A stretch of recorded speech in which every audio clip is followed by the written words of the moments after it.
This podcast is brought to you by Udemy, a leading destination for learning professional skills. Need to train your employees with the latest tech and business skills? Try Udemy, an integrated learning solution trusted by companies like AT&T, NASDAQ, and Glassdoor. With thousands of business learners from around the world, the Udemy 2023 Workplace Learning Trends Report reveals the top skills in demand today. Visit business.udemy.com/trends and get the report now. Straight Talk Wireless knows there are plenty of reasons you might need a new phone. But switching to a better wireless provider doesn't have to be one of them. Keep your own phone and save when you switch to any Straight Talk Wireless plan, like our $45 Silver Unlimited plan with unlimited high-speed data and 5 gigs of hotspot, plus nationwide 5G on America's best networks. Keep your own phone. Switch to a better wireless plan. Straight Talk Wireless, available at Walmart and Walmart.com. Requires a compatible unlocked phone and QIOP kit. 5G capable device required. Actual availability, coverage, and speed may vary. See latest terms and conditions at straighttalk.com. This is Jordan Grace, and you're listening to the Social Suplex Podcast Network. BWB, this is One Nation Radio. You better get it right. Rich Latta, James Boyd came to give them life. The Blackest Wrestling Podcast has come to kick all ass and drop it 6 feet if they kicking trash. Word, let me welcome y'all to something different. And if you dig it, man, you should let some friends listen. We be getting it in, this on the regular, dude. Ravish and flow, but this shit rude. See, James don't rap, so I had to break it down. The whole network, man, we coming for the crown. Raps in the columns, I keep them both covered. Making the beats too, so the listeners can bump it. Hit us with the rating, yeah, I'm saying it's a 5. Before you hit it, talk, bob your head side to side. It's One Nation Radio, and this is the beginning. It's Rich, and I'm here with James. It's time to listen to One Nation. We got to unleash the power of the pyramid. This is Mike Sempervive from WrestlingObserver.com. Check me out on Wrestling Observer Live every day. And also check out your boys, Rich and James, on One Nation Radio. This is Kenny Omega. We're listening to One Nation Radio. Check it out, guys. These guys know what's up. Big Kenny Omega fans, that's all that counts to me. Goodbye and good night. Bang. Hey, folks. Welcome to this week's edition of One Nation Radio. I'm James Porter, and here with me I have Rich Latta. What's going on, man? Besides a lot. Yeah, not much, man. This is a loaded show. Y'all don't care about me. Let's get to it. Be like a day late, and there's like, shit happening on top of shit. So, yeah. Okay, so we said this off air, but let's do it on air. If you want to go to our Twitch stream, or sorry, not my Twitch stream, to Rich's Twitch stream, it will be published. It will be playing the Georgia Bulldogs fight song, march song, because just to basically pack up Herschel Walker, because he is apparently set to lose his Georgia runoff with Raphael Warnock, and he is set to lose by a lot. We don't know how much, but it's going to be a lot. People have already called it. This is down to the numbers, if you will. Speaking in Florida to y'all. So, if you want to partake in that, you can go to the Twitch and check that out. Link is in the description in the podcast, to go see that at the beginning of the show. But, now that we're here, man, this, I think I have to go back as to how down we were the week before the midterms. And, it was real doom and gloom. And like, I was thinking some things that I didn't want to be alarmist, but, I was, I am a person that, like, a couple times hit the Google search in around the end of 2016. It was like, hey, what is this? Bruce Melsmone, MJ does PR. What's the weather like up there? Yeah, like what is it? Yeah, what is this Canadian dual citizenship hidden for? Like that, I was like, how many years I got to put in investing in that? Like I've done a little bit of googling on that back in 2016. So I didn't want to say anything too alarmist, but like it's nice to know that like negative 56. What? Where are you? What? Were you North Pole? Jesus Christ! Oh my God! Bruce must be in the top of Canada. Jesus. He said he's not shitting us. Wow. But yeah, I will not be living by him. wherever that is, that's never happening for me. No. Minus 56 in Saskatchewan. Oh, nah. Nah, just no.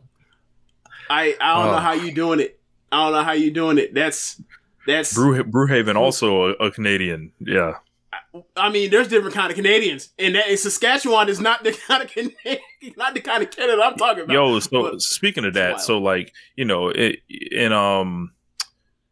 you know, the US, like there's like, you know, they'd be like, yo, there's West Coast dudes, there's Southern dudes. Right. I wonder, is it in Canada? They'd be like, you know, those are the West Coast Canadians, like they have beef amongst themselves, like, you know, them East Coast Canadians, and then like the mid country Canadians, we can't really, you know, do they like not rock with each other? Like, what's the deal with that? I know a little bit of enough to know there is a difference from east to west, right? Like the Calgary Canadians, like the West Coasters are in like Vancouver, like that's a little. Obviously, that might be different even amongst them, but like that's different from like the East Coast of Canada too, right? Like, I mean, when you hear about like some of the Edmonton stuff or whatever else, like that sounds like that like 80s Edmonton don't sound too much different from like 80s Dallas. Mm-hmm. Like, it just don't. Like, it's a whole bunch of people striking, you know, hitting licks for oil and snorting cocaine. So, I mean, that was a whole different. Alberta is Texas. That's funny. What do you say? Said Alberta is Texas. That makes sense. Like when, you know, I remember watching Wrestling with Shadows, and they would have that stampede where they all dress like cowboys and shit up there. So, oh man, but yeah, man, Kanye West. So we did a post show. I don't know how long ago, maybe 2 months ago. 4 or 5 weeks ago, I think. Yeah, and we basically like, I think we like buried him pretty good on that, right? Yeah, and basically was like, yo, you know, this is where it's all leading. This is like absolutely ridiculous. This is absurd. And then this fool just makes it like he doubles all the way down, goes almost as far as you can go, and pretty much lights like. I think you know, like I was talking to James about this, and I was saying like, well, I don't think there's anything he can do to really shock us that much anymore. Like as far as this meltdown, whatever the fuck this is. So I just looked up. It was October 18th. October 18th. Okay. Yeah. And I saw this, and I was not even horrified this time. I was like, not this time. I was like, he can't be serious. I was like, first, you're on with Alex Jones. Yeah. All right. And if you have Alex Jones telling you that, whoa, buddy, you need to reel it in. Like, obviously something has gone wrong. A guy that owes billions of dollars to Sandy Hook victims and shit. I don't understand what Kanye is going for. It is never a good thing to say you like Hitler. I didn't know this needed to be explained, James. And then like the amount of people like defending this, and also like saying like, you know, basically tying it in with black folks, and a lot of black people standing up saying, you know, Hitler, you know, he actually like, you know, he rocked with black folks. Like what? Like no, it's like there's a lot of No Child Left Behind going on here right now, and George Bush needing to pay for his crimes and his and everything like this. Like Kanye West can fuck off all the way, the long way. The old music's in the shitter, the new music's like as far as I'm concerned, Kanye West was an artist from 2004 to 2010. Anything after, don't care. Watch the Throne, don't care. Yeezus, really don't give a fuck. Life of Pablo, don't care. Everything after that, really don't give a fuck. Like, and it's just like, I don't understand why we are still subjected to having to deal with this loon.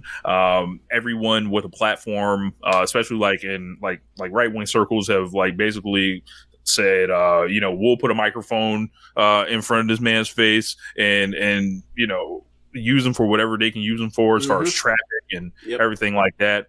And a game is being played. I don't know what for right now, but it's the rise of lots of normalizing anti-Semitism, which goes back into the Kyrie thing, which almost feels like levels away from this one, but it's all part of the same shit.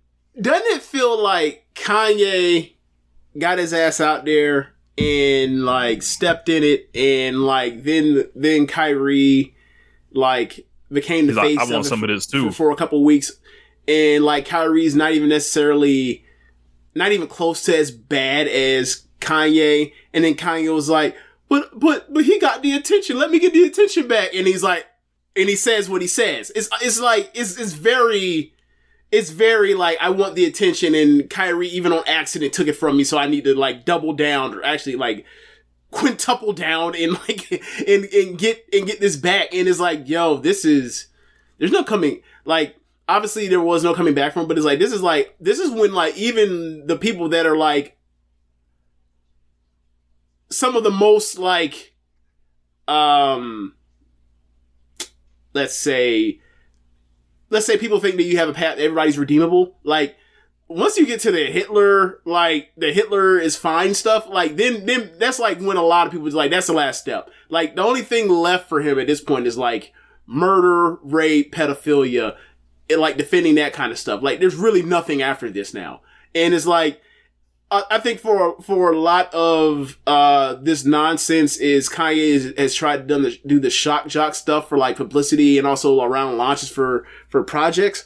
But and that's why, you know, I tuned the shit back out I tuned the shit out in 2016. But like, it's not even about Kanye as much as it is the discourse around like people like either the condemnation or the like defense of him, and that actually is like gets my attention. I'm just like I just find it interesting that people want to defend this, like you know, defending the undefendable. So like, what like, do you get out of this? Right. So like at this point, it's like he's reached one of those lines where it's like, all right, bro, there's really nothing else left outside of murder, rape, and like incest and pedophilia that you have left now. So it's like, at this point, you like, remember, who is there anybody that's like, because, you know, we're now old. Do you remember like once 50 Cent was found out, like, as far as like, and I hate to bring 50 into it, but like when his entire strategy, how to market music, was found out, it was like, oh, you just start with beef with everybody and you don't have anything else. Right. It was like literally once the Kanye thing for that 9/11 2007 release date for Curtis and Graduation. Yeah. Yeah, and like now it's like, well, oh, okay, so like you've milked all this shock stuff as far as you can. Everything else is under this now, right? So the diminishing returns should start kicking in here. Is what I'm saying. It's already happened. As far as musically, like, there is, not to say there actually is any music this time around, but like he gets dropped. I mean, he's getting dropped everywhere. And whatever, he like, you reap what you sow. But, or not even a but, just moving on from that. It's really strange that there are still people out there, and I shouldn't be surprised because there are people out there that will defend anything. Oh, yes. But it is really like, it's sad for me at this point to see people that are like, that really, and we'll move on to other people believing in, somebody's like vision and dream in a second, but, obviously not nearly as bad as this, but it's like, it's really sad to see people like, really like tie their identity, and, you know, what was the word you talk about when people like get these relationships with people they don't know that are celebrities, whatever was it? What's the word? Parasocial. That's the word. When they have this like parasocial bond with these people, and like through their fandom or whatever else, and like it becomes a part of their identity, and they can't like necessarily shake it, and like that's what this is. Like, I feel like people that are defending, I feel sad for these people because like they've been let down. And it's not necessarily for Kanye to be a superhero and hold up to the ideals that everybody place upon him because he made some really good ass music. But when you are a person that is trafficked and trying to sell yourself as like a figure of hope, like he has, like in connection with his faith, which is also the downfall of this, because like he's using his faith to then like say this terrible stuff about Jewish people. Like, it's, I feel really bad. I feel really bad for people that, like, 'cause, I mean, I was one of those people years ago. I'm not to the extent that I see other people around me in my personal life that are on it, but it's like, it's like, you felt like you knew the dude, or to an extent, in a way that, like, you didn't feel like you knew any of the other, like, artists at the time. It felt like he was communicating to you in a more direct way somehow through the medium of music than, like, the other great artists that are out there that are his contemporaries. And, like, for this to happen from Through the Wire to now, I'm always going to be like, how the fuck did this happen? This is one of the great, like, falls in society. Like, I think I was mentioning to Kirby, I was like, imagine if this was a biopic. Like, the fall, like we would get to the peak of the movie, right? And then there would be, like, 2 hours left of, like, just a complete chaotic downfall, and then it would be a very sad ending, whatever the fuck the ending was. And the thing is, it keeps going, and it keeps getting worse, because it's like, if we were doing the Kanye movie and you get to that, like let's say that fall, right? Like, we're talking about, like, the third act is 2016.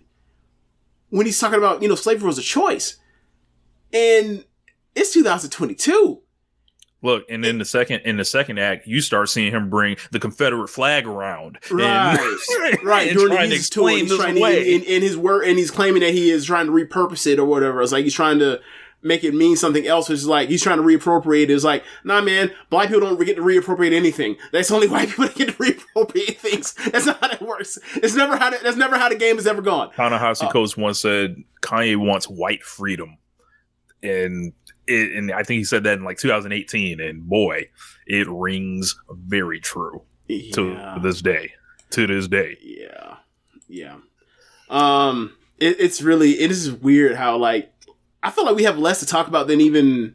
There's not really much. There's not really analysis here. Right. Like, if you want, like, the analysis, check out that post show we did that's on the YouTube. But this is more just like, hey, man, this is dangerous. Yep. This is.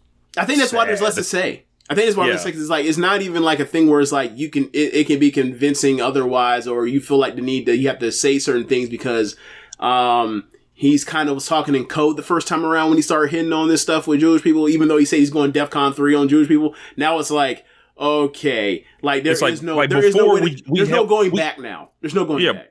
Like, before we held it up and showed you, like, the details of this thing. What now this is is. for anyone. Now it's like, well, we were right, weren't we? Yeah. It's almost victory lap. Yeah, it's almost victory lap. A sad fucking victory lap at that too. Look, being right doesn't always feel good. That is true. That is absolutely true. Moving on. Yeah. Speaking of being right about something else, we never really talked about this on the show before, but I think next thing is Deion, right? Yeah, it kept like getting on the show sheet, then somehow just like us missing the topic like throughout the time he was in Jackson State. Mm-hmm. So this is I'm sure I'm just going to go ahead and get out the way.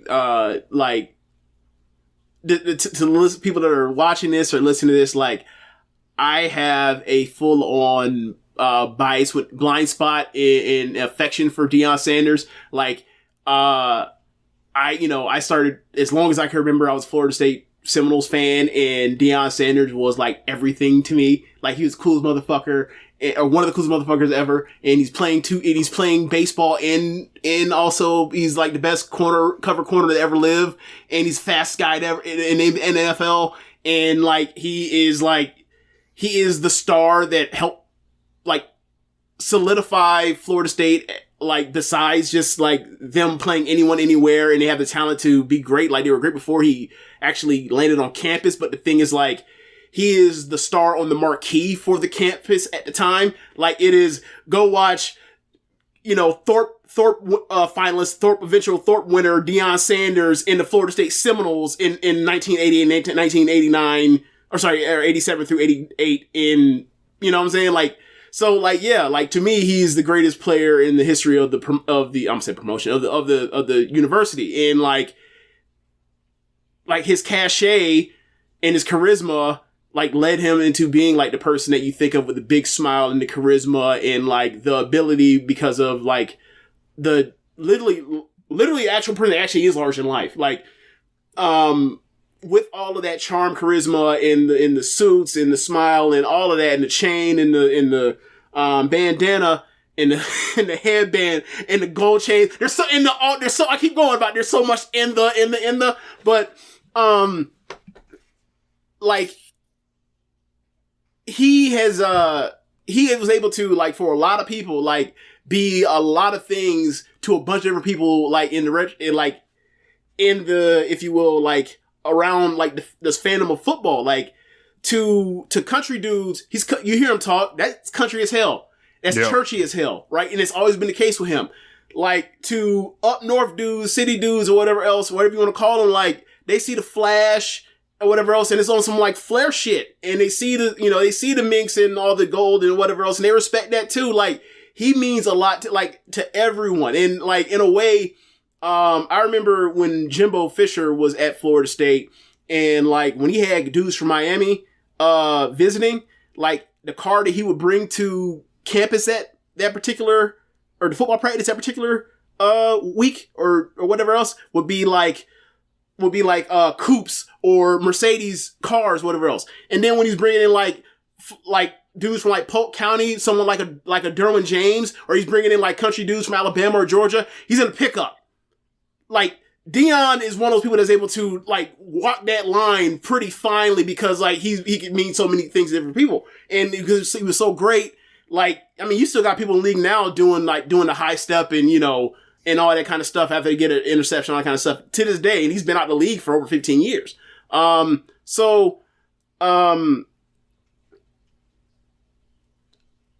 He had been like, this happens with a lot of NFL players, like, do youth coaching, do high school, or whatever else. And I remember, around the time, he had said something along the lines that he wanted to be he was something about he wanted Florida State to give him a job coaching, defensive backs. And it was like, but you can't really take that seriously, because like, there's no way in fuck he wanted to be a defensive backs coach for Florida State. Right. Like, that's too small of a job for someone as great as him and as successful as he is. Like, that's like, no. Like, you ever hear about like people say like, I'm overqualified for a job? He's absolutely one of those people. So he didn't have any foot or college experience coaching. So, but he wanted to be a head coach. It was obvious. And like, saw for, like from the 2010s to Jack State, he had did all this stuff with Under Armour for like Under Armour's All-American game and all that kind of stuff. When you have the week camp or whatever else, so you have like, almost like the McDonald's All-American game. Like, there's two. You have the all Under Armour, or you have the Army one, and he was always with the Under Armour one. So he ends up getting that job at Jackson State. He gets to deal with Jackson State to do the apparel for Under Armour, do the apparel for Jackson State. They have all the color schemes and designs, like damn near as many as Oregon, right? And he makes the thing work, and that's a credit to his singular like charm and personality to make that work. And obviously, Jackson State has a long history of success even before Deion. In the heyday of HBCU football, when you look around and you're like, where are most of the Pro Football Hall of Famers come from? Oh, they're coming from historically black colleges and universities. They're coming from FAMU. They're coming from Grambling. They're coming from Southern. They're coming from Jackson State. So it was a feel-good story for a lot of people, including me.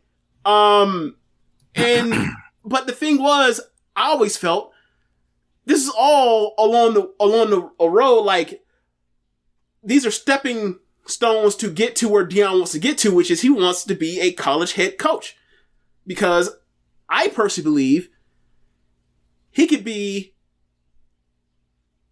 has something going for him that no other coach in America has. Not Nick Saban, not Kirby Smart, not Lincoln Riley, none of them.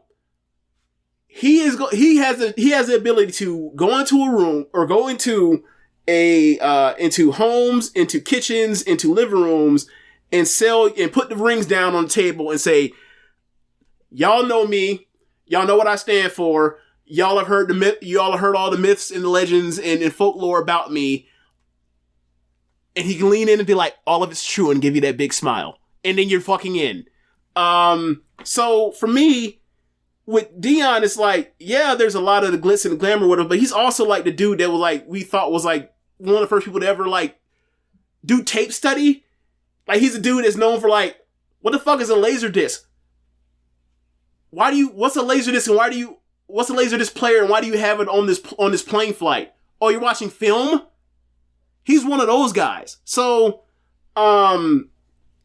like, I think the deal with this thing, and like I feel like Deion, obviously, like, I think Bomani Jones has done an excellent job talking about agreed a lot of this stuff, like in a way where it's like, I think, you know, if people want to be upset with Bomani, they will. Largely because they are jumping out the window to defend Deion rather than kind of looking at it, as Bomani said, this being about Deion, not really being about the HBCUs. And, you know, I even, you know, I don't want to say I bought it completely, but, you know, I was looking, I was like, wow, this would be dope if this like happened. Like if like, you know, they were able to basically upset the hierarchy of college football, and if he wanted to, you know, stay there, I thought it was unlikely, but I think the problem that how I'm looking at it is, I think Deion wanted to do all this and then like not be told he was a bad person for it, and I don't think anyone's like basically like been able to look at him and say, Deion, you're not a bad person for like taking the next offer. It's like, it's just like, you didn't have to do, you know, the rhetoric, the God sent me here to do all this stuff. Like, you just didn't have to like kind of traffic in that stuff as well. But like, you're not a bad person for going after, you know, and I don't think people really know how to handle it when you put it like that, because it's like, it's the game. I think when people look at it, it's like, all right, you know, like I was having a discussion with someone we know, and it was just like, I think he was like kind of thrown off that I didn't like basically admonish Deion for like actually leaving. It was like, well, no, I was like, we can talk about like what you did, but like at the same time think like, yeah, that doesn't make you a bad person though. And I think the problem is, you know, for the people that want to defend Deion, they think everyone's calling Deion a bad person for doing this, which I don't believe is true. Some, but that's not there are some. I'm not going anywhere near that sellout stuff, like, because like there's selling out, and the gentleman we talked about in the first segment, he's doing that, like, and that's not what Deion's doing at all. Deion is you know, he's basically finding an alternate route, like, you know, to get to where he wanted to be. And was the HBCU like a casualty of it? Yes. Did they play the game knowing what they were signing up for? Yes, they did. And I think it was mutually beneficial. It was going to end, but I think it just brings out a lot of uncomfortable conversations that people may or may not be comfortable having in public, in mixed company, and it's a strange kind of thing, because like I like Deion, like I don't have like that same attachment to him that you do, James, but like he's obviously like charismatic. Basically, every time he's talking, he sounds like he's selling something to us, but he's ultimately a likable guy with a big smile and like all the game in the world. And we've seen all those videos that he was putting out, basically because in Jackson State they record everything. Yep. Like basically, like when he's talking to the kids, like, I mean, he's bringing fucking Brittany Renner in to talk to the dude, and it's just like he's preparing these dudes like on a whole nother level. Or his first season? I can't remember. I think it was like last season. Okay. Yeah, but like he was preparing, like, you know, he's got all the propaganda. Oh, it's all there, baby. Like all of it, everything that we need to see. Oh yeah, we see. But and that's before you get into the X's and O's aspect and the recruiting. And you know, he said he's bringing his luggage with him, and you know, he's able to make an impact with the transfer portal and also like, you know, his recruiting ability and Under Armour and everything that comes with being Deion. So I would think people could kind of compartmentalize a lot of these things and look at the pros and look at the cons, because what are there faults to what Deion did? Yes, because like there, I think you're only going to get so far saying God led you to do these certain things with certain people that may not rock with you in that way. Yeah. But, that's all I pretty much had to say. I think it's a complex issue that we just have to look at every piece of and not be lazy about it. Right. And I think like when you just look at it, like the optics of it was so alarming to a lot of people that may not know, like if you're just if you're not into college football and you're just watching the story, it's like, okay, so this guy was success. This guy came in, no coach experience, went to a lower level, which makes sense why he would get a lower level job. But the part where he gets the job is because he's a legend and he like knows how to, and he's done a lot of work with high school football, right? So it's like, okay, I understand why he gets that job, at that level. And then like he's very successful with it at the start, and then like and then he gets a better job resource wise. But when you see like he's going from 12-0, potential to be 13-0 to, and then like he's going to like the worst program in the Power 5. Like a lot of things go off because it's like, wait a second, he can get a better job. And you heard me the whole last week like in messages like, okay, so we don't know how real any of this Cincinnati talk is. We don't know how real any of the South Florida stuff is, but like Buffalo's jobs are better than Colorado. Because I was all in the assumption, or maybe it's my fault, I don't know, but like I was in the assumption like he's flipping jobs just like most coaches do. Right? We just had Satterley leave from Louisville to go to Cincinnati.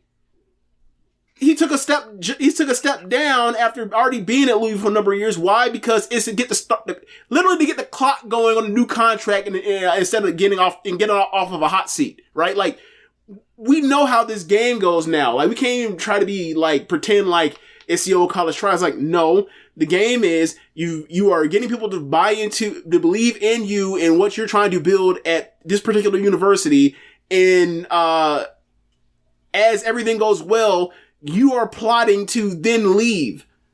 And that's not just separate. That's not just, and take your players with you. Yeah. And that's not just singular to Deion. Hello, Lincoln Riley just took Caleb Williams from him right out of Oklahoma to the Heisman Trophy probably this weekend, at USC. So like, this is some singular to Deion thing. But what is unique to Deion is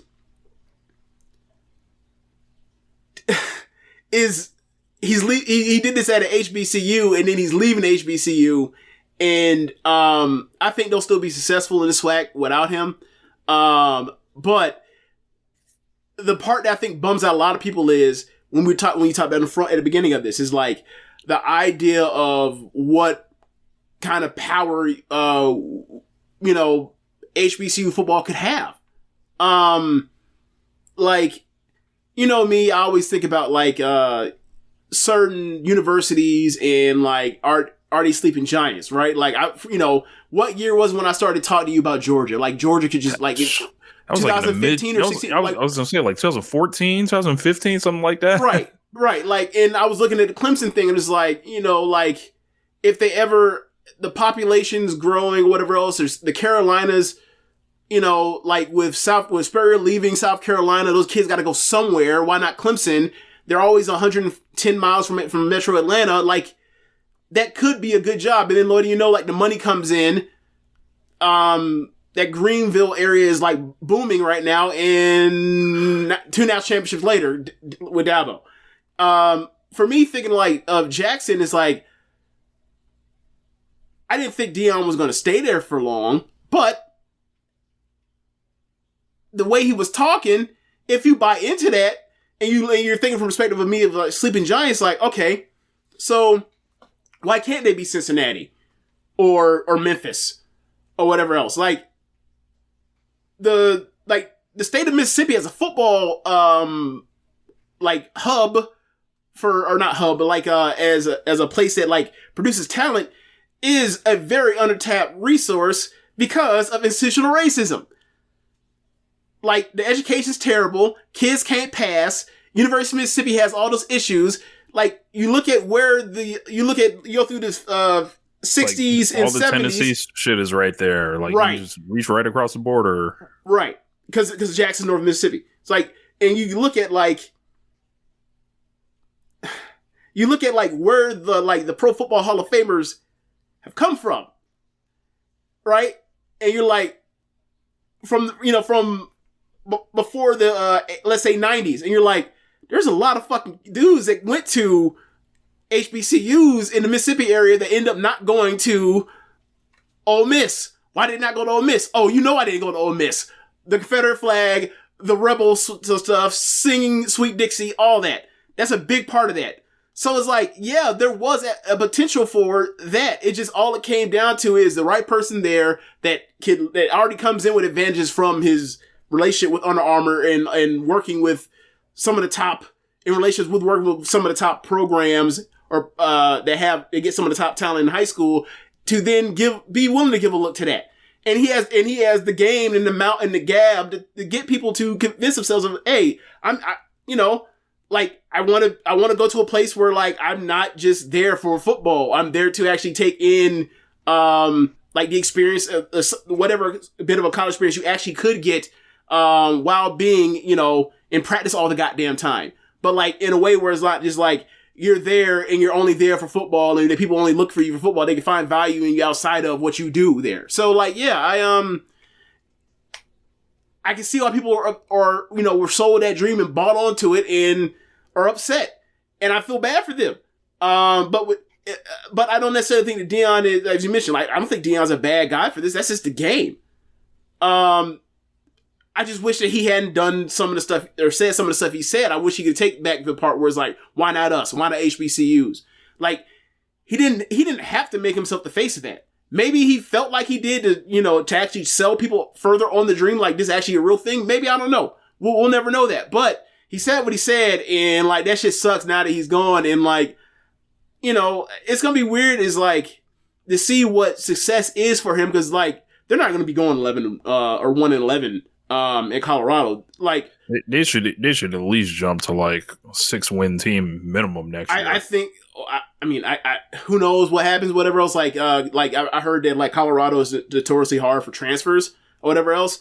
I heard they're going to give Deion more leeway with that. So we'll see. But like, this was a place where like they used to compete for the Big 12. And I've only taken one trip to Denver, Colorado. Uh-huh. Like, it's a really nice place. So, I think they can get people up there. Yeah. I mean, the part is like, you looking at like, there's really, you're looking around and you're like, where is the talent? But the thing is with Deion, you have the ability to recruit nationally in a way that like you would not have with anyone else with their job. And that's the thing that I thought made Deion special, or gave him the potential to be special if he could just figure out like how to maintain a staff, how to not get lazy, how to just basically be a CEO, like to be a Bobby Bowden, a Dabble Sweeney. If he could figure that out and keep his staff right and stay on top of guys, not let like bad culture spread from letting knuckleheads on like overtake your roster or whatever else. I think that if he, given his level of charisma, I think that he could just be a dynamite recruiter of talent at a good place. So like, yeah, I mean, even at Colorado, I think, with obviously, in a few years you'll have USC out of there, you'll have UCLA out of there. That doesn't mean that like Utah is going to get bad or Oregon's not going to, still rock, but they will. But like, I think that like this is a place, and I don't think this is the last stop for him, right? But I think this is like a place where he can come in and he can win over like 3 years. I don't know, anywhere from 18 to 21 games, and you look at that and you look at what it was his like 17 years before he got there, and he's like, all right, now it's time to get him a real job. Because there were people that were talking before who did Auburn hire? I can't remember right now. Before they hired Hugh Freeze, people were kicking. They say there were some little whispers about Deion. It's like, I'd rather hire Deion Sanders than Hugh Freeze.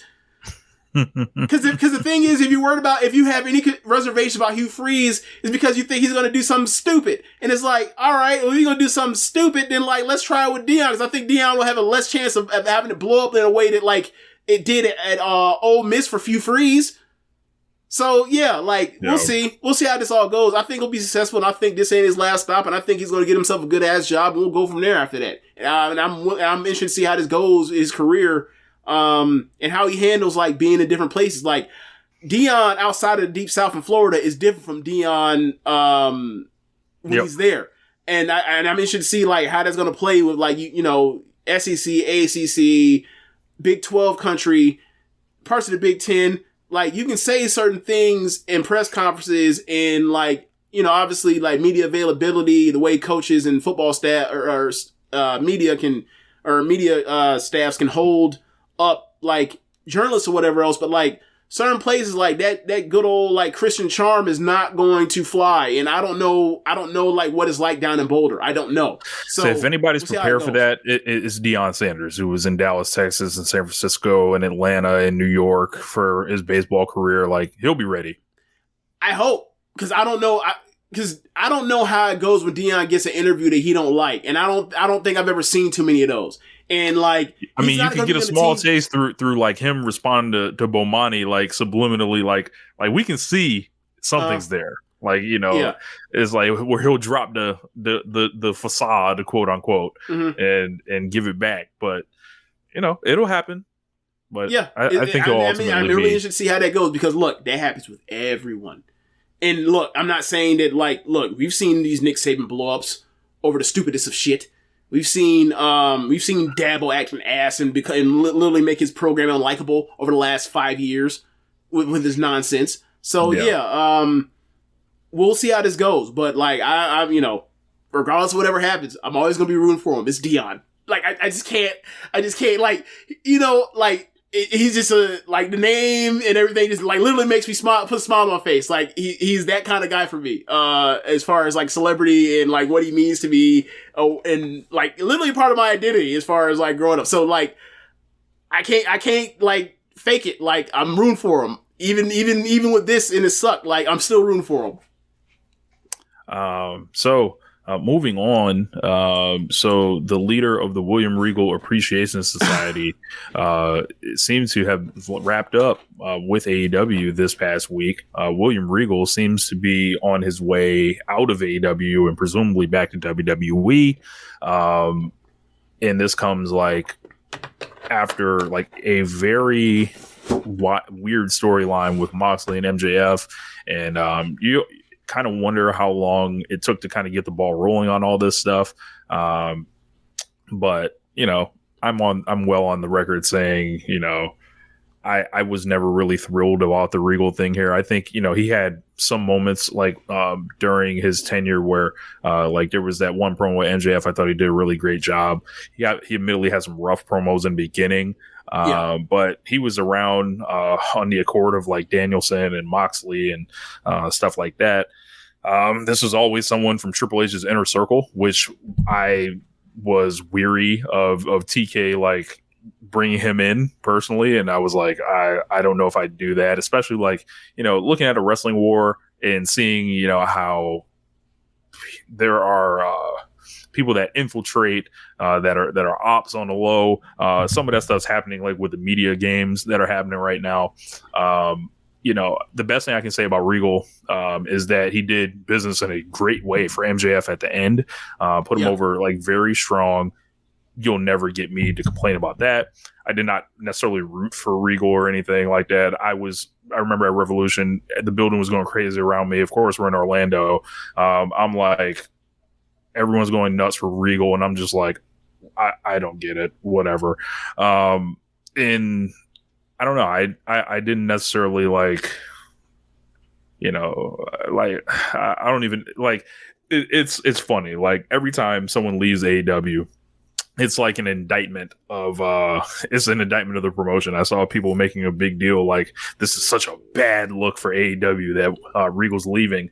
I'm like, all right, well, was he gonna be Tony Khan's right-hand man? No. One, he's not a wrestler.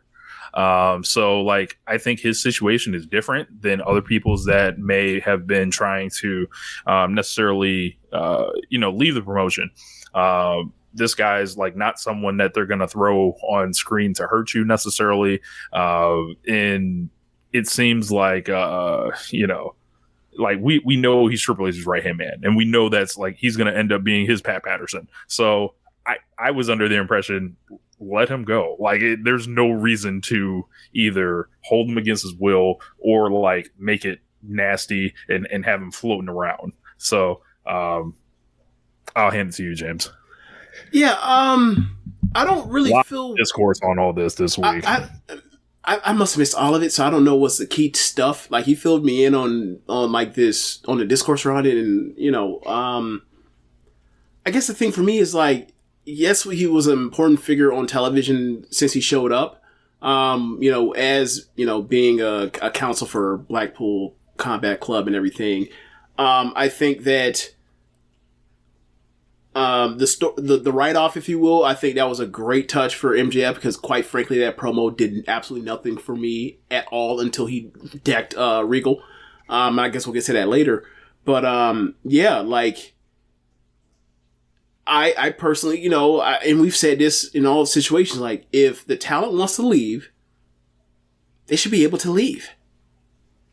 Regardless of whatever, however you feel, how justified the talent feels at that time for wanting to get out. If they want to get out, they should be willing to get out just like any other regular job. It's not dudes in tights fighting, right? Or fake fighting, whatever you want to call it. So that's fine with me.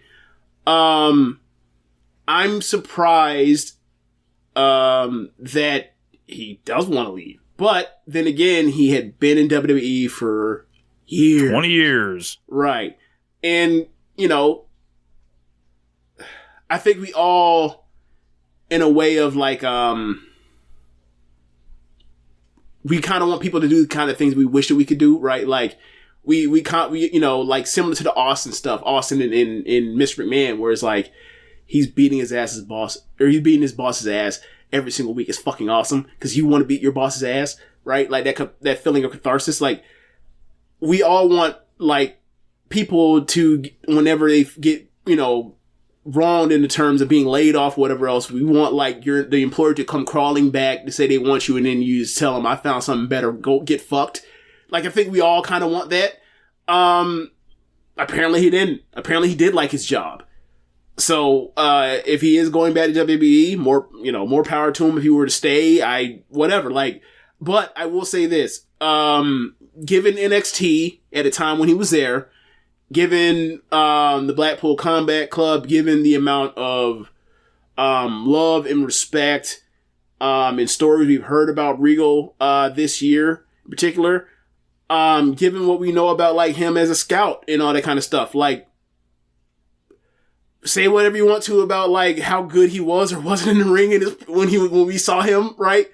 I will not miss him being pushed as like this all-time legend. Like, no, yeah, no, yeah.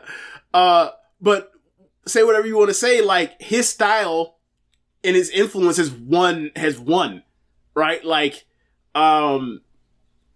and I think that his ability to not get caught up in some of the noise when it comes to evaluating talent has been a godsend for my abilities as a fan and for the things that I've been able to see over the last, 6-7 years in pro wrestling.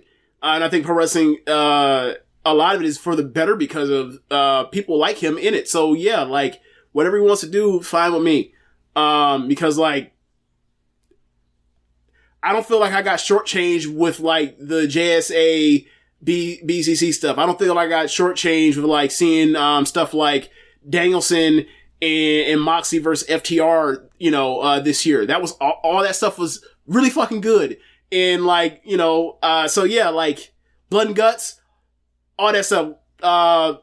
Was it Grand Slam, the main event of Grand Slam? Like, yeah, all that stuff, around him, and so whatever. I feel like if he wants to go, I feel like there was more stuff he could have done in AEW, but he wanted to leave, and that's unfortunate. But we'll see if he can help turn around WWE. Look, maybe he said, look, maybe this was God's calling for real William Regal. Have anyone ever thought of that? Have we chance Regal tried it? Yeah. Maybe TK is going to get on the phone call and say, well, God told or Regal told me God had a different mission for him. So, yeah.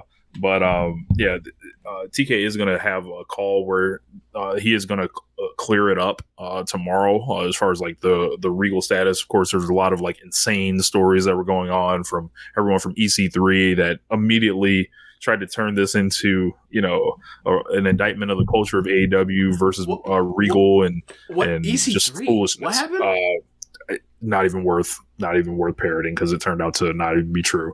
Okay. But yeah, so he can watch PWG, sign the top four people possibly from there, and Hey, that's always a good move. Yeah, I know you can say it's easy, but look, how hard is that? Hey, hey. You be like, oh, Nick Saban, all he does is go get the 5-star recruits. Exactly, motherfucker. that's the point. Like that is the point. So yeah, I'm with it. Yeah. So after that, did I see something about have you seen some of these like PWG entrants? I thought I did, but I wasn't sure. You're not sure if you're getting conned by fake accounts? Yeah. Okay, we'll discuss it later. But yeah, so they'll have to rename that entire unit. This is proof that the Jericho Appreciation Society won and beat these boys out of promotion. Real in storyline is a fucking sucker, and and the LeBron James, you bum of a lifetime. Just you double cross your unit to get turned on, bro. I have not rooted for Regal's character. I think it's been pretty clear on this show since he's arrived. When I saw this shit, I fucking howled and laughed and pumped my fists when I saw MJF lay him out. I'm like, see, that's what you give being a sucker. Like, so we'll move on from there. But I will say this for moving on. It was a very good touch too, because MJF during that long thing that he did, like he mentioned Starks, he mentioned Kingston, he also mentioned Danielson, and when Danielson spared him the week before from being murdered by Moxley, that clearly is tying into they're going to do an MJF Danielson match, and like look, there are a few things right now at this point that I'm interested in seeing with MJF. I want to see how Danielson like is able to filter through some of MJF's ideas. I'm very down on Danielson right now. Really? We'll get to it. But and it just ties in from like the last 2 weeks. It's just like it's baffling presentation, I think. The thing with Mayu Iwatani. So Mayu Iwatani basically there was some news that came out that said that she was the original pick for the IWGP Women's Championship, but I got this report from the Observer here. I'm just going to read it out. So it was from Dave Meltzer. It said when the IWGP Women's title was announced, the plan was for Mayu to be the first champion. Stardom had earmarked a big 2023 push for her. She's already known as an icon, but they were going to push that nickname harder. And because of the release of the movie on her life, that would be released in the end of 2023. However, she asked to renegotiate her deal, given that holding the title would mean that she would be doing a lot of U.S. bookings as the champion next year. The sides didn't come to an agreement on a new deal, but she remains under contract. So essentially, she turned down the title for now. And Kairi, who was the second choice, since she's the best known Stardom wrestler in the U.S., was made champion. But the idea was always for one of them, and the tournament finals to be as Kairi as the international rep and Iwatani as the Japanese division rep. James, all I want to know is why are their booty holes getting tight for the yen for the Stardom icon Mayu Iwatani? I don't know. I think maybe it was a situation where like Mayu Iwatani, not a belt mark. Yeah. Or not even a belt mark thing as much as it is like, one, I feel like people don't really understand, like, I understand Mayu's came over here a few times, like they did the 2015 thing, they did the Lucha Underground thing, 2019 in New York, or whatever else, Women of Honor, or whatever else, like, she was a shut-in. Like, she was a person that, like a recluse, like, wouldn't leave the house for, like, 3 years of her life. So, like the idea that like she doesn't want to necessarily get on a plane and do touring in America does not shock me in the slightest. It for me, it seems like she was more than willing to do it. Like when I read that, like a lot of people are saying, like, "Yo, this is thing Mayu doesn't want to work the U.S." I didn't read that at all. No, that's not what I'm saying. I'm saying if you know this about her, you know that like this should like for her to do these things, it should come at a cost. Like this is the cost, right? So, yeah, like I have an agreement to do X, Y, and Z for you. Now you want me to also do like, you know, Z, Y, and T and U. I think we need to rediscuss. We need to go back into renegotiations for what we discussed because this was not what we discussed. Like you made this belt up out of thin air. And that's fine, but like I need compensation for this. I ain't gonna be pressured into taking this thing. Yeah, I'll fucking lose. Like I don't care. I don't think and Mayu like she don't care about losing, but whatever. But like my point is like, if you're going to have an agreement with someone and like the terms change, then like it should be about the time to renegotiate. Now like this feels like one of those like WWE situations where they're like, we're gonna move you up to the main roster and do X, Y, and Z and change your name or whatever. It's like I understand that's what you kind of do here or whatever else, but like like can we discuss this at least? And they're like, well, hold on, what's going on? Well, why don't you just want to just jump at every opportunity we give you or what else I'll pay you? It's like, nah, that's not how this works for a lot of people. Like some people just want to be the company person, just do it, just not shake any boats, like or shake anything up. But like some people will, and it seems like be one of those situations. Like I don't think that means that she's going to be on her way out of the company anytime soon or anything like that. I just think that like maybe she'll end up being the champion later as opposed to when she won it, and that's fine. It tells a better story than she just won it outright. Like, because if you can always go back and have another Kyrie Mayu match, and it will be even more emotional than the one we just saw. So yeah, I don't blame the play. Like, look, we talk about how genius Brock Lesnar is, and when he dipped out at the day that Vince tweeted out that he was out of there. What do you think? What do you think Brock got? All right. Also, not a mark. Brock. Exactly. So yeah, I mean, it was mildly surprising to hear, but like thinking about it, it's something we should have thought about. Maybe something we should have thought about. Like, so it makes me kind of feel better. Like for the preview, I kind of picked Mayu and seeing a lot of people that were upset about Mayu not winning. I think it kind of makes those people kind of feel a little justified now, like in what they were thinking before, and really wanted Mayu to be the one to kind of get that look initially. But, So when she lost, I was, when I heard that she lost, I didn't think to get to watch it. I got fucking spoiled in the middle of the show finding out that she lost. I was bummed, but then I quickly rebounded because I was like, the belt's going to have, Mayu and Hei's going to have that belt eventually.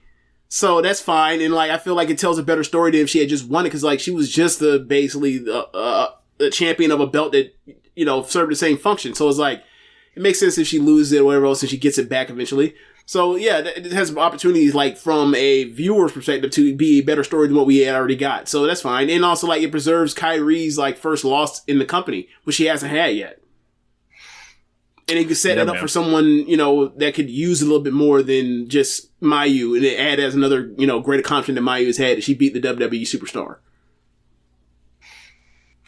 Then you can give it to Kamatani, or something else down the line, or whatever else, Utami, whatever you want to come up with. One thing that's not on the run sheet, I forgot to mention, PWI Tag Team 100 came out. And we'll go over to the top. I'll just, number one was the Usos. That was, there wasn't as much like fighting on Twitter, strangely. It's almost as if, on this one. I don't know. Okay, so who was number two? I'm assuming it was FTR. Number 2 is FTR. 3 is the Briscoes. 4 is Death Triangle, which is, and they just listed as the trio. 5 was Hazuki and Kaguma. 6 was RK Bro, Matt Riddle and Randy Orton. 7 was the OC, Luke Gallows and Carl Anderson. Number 8 is the Young Bucks. 9, the Hex, Allison Kay and Marty Bell. Number 10, Violence is Forever, Dominic Garrini and Kevin Koo. 11, Aussie Open. 12, United Empire. 13, Street Profits. And after that, Swerving Our Glory down at number 18. And then the Acclaimed at 20 and Naomi and Sasha Banks. Again? 5. Naomi and Sasha Banks at 19. I'll drop this list in the chat here.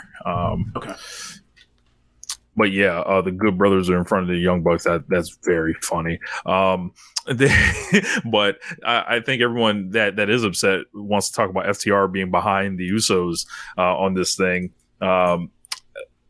Let's do the disclaimer. It's PWI, blah, blah, blah. Y'all know the rules. But like when you see this, and shout out to Floyd's been seeing this coming for quite a while, actually. So there's like regular exposed, there's underexposed, and then there's overexposed. The Usos are arguably overexposed because they're on both shows every week, and they've been on both shows every week almost for like a year, and they've had both of the tag team belts locked up. So just by sheer attrition, I think, in knowing how PWI tends to reward WWE, they don't always do it, but typically that's where they default to do it. That's, we should have seen them being number 1 coming. Yeah, like they've been double champs. Like, I don't know what the evaluation period is, but if it is based like similarly in the same time frame as PWI 500 and Women's 150, then yeah, like they've basically been champions, like double champions, the whole entire thing. Like, I understand that, FTR, they got the 3 belts, but like they've only been triple champs for a couple months of probably what would have been the evaluation period. So like, yeah, they're behind. And also the way they tier these belts because of the promotions. Like, WWE is at the top of PWI and kayfabe. Just is. It's always been. And then like number 2 is AEW / New Japan. And that's a tier of its own. Then the next tier below is like when you start getting Impact, at this point now, Stardom, ROH, whatever after that. So yeah, like I'm, after seeing it, I was like, and I think this was also, this crystallized to me when I was listening to, Red Leaf Retrocast podcast about PWI 500 and basically laid out basically kind of what I just said about like, you kind of get an idea by who are in the top 10, like, where they see these belts based off of, and then like, things can flip based on the kind of year someone had within that promotion, whatever else. But yeah, like it would have taken a lot for FTR to, or it would have taken more for FTR to have topped them. Not to say that the Usos have had a better year than FTR, absolutely fuck not. But it's kayfabe, and in kayfabe is going to be the double WWE tag champs over triple champs from the second tier promotion in PWI's eyes, double champs in the 2 of the bottom or the second tiers, and then a third tier title as well. Like, just wasn't going to do it, and also wasn't it for a full year. So like, yeah, I see what happened. Maybe Dax Harwood should have tried to compete in more tag team matches rather than losing singles matches. I don't know if those helped his case. Well, I don't know how like the FTR Anon move right now because Dax is always. I'm just waiting for the Bucks to be blamed for this. I think the move is them actually trying to shoot an angle on Twitter with the Usos over this, and then tease like they're leaving, so they'll go do and fight them. Maybe I don't know, but it will eventually lead to Dax wanting the Elite rounded up. So they need to just chill out. Who in their fandom, just relax. It's not that serious. They're still out here pretending they didn't beat them in March, right? They're still pretending if Jeff Hardy hadn't have gotten another DUI that FTR the Young Bucks have been champions this year. like, no, that wasn't a plan. Jeff Hardy fucked the money. So yeah, it's really strange. There's a lot going on. You know, the Elite rigged the PWI. You know, meanwhile, where are they numbered? Young Bucks are number 8. Number 8. They rigged it, but made themselves number 8. Is that just to get plausible deniability? What kind of backwards logic is this? That's some strange logic. You know, look, either the Young Bucks are light years ahead, like Bob Myers, like, you know, I always did call them boys Steph and Clay. You know, so I don't know, man. And you know, FTR Ball is saying this is bullshit. These are lies. Paul Heyman must have wrote this on Twitter, so like, you know, he's doing his gimmick and all that. But yeah, man, we'll see. Much like Kanye West, we'll see what's up with FTR and Dax next week. Yep. Briscoe's getting to number 3 off of like not 2 matches, like 2 matches and like a lot of independent work. Death Triangle getting to number 4. So I guess that I feel like Jurassic Express should have been better represented on this thing, but I wouldn't have minded that. I just think, when did they break up? Like May? They were champions for 6 months. Yeah, that's true. I just think that I don't know. It was weird. Like, they were having great matches and great defenses, but like, it seemed like they got cold while still having great defenses, and then they broke up, and now they are where they are. You know, like, but bro, I can't even find them listed. That's weird.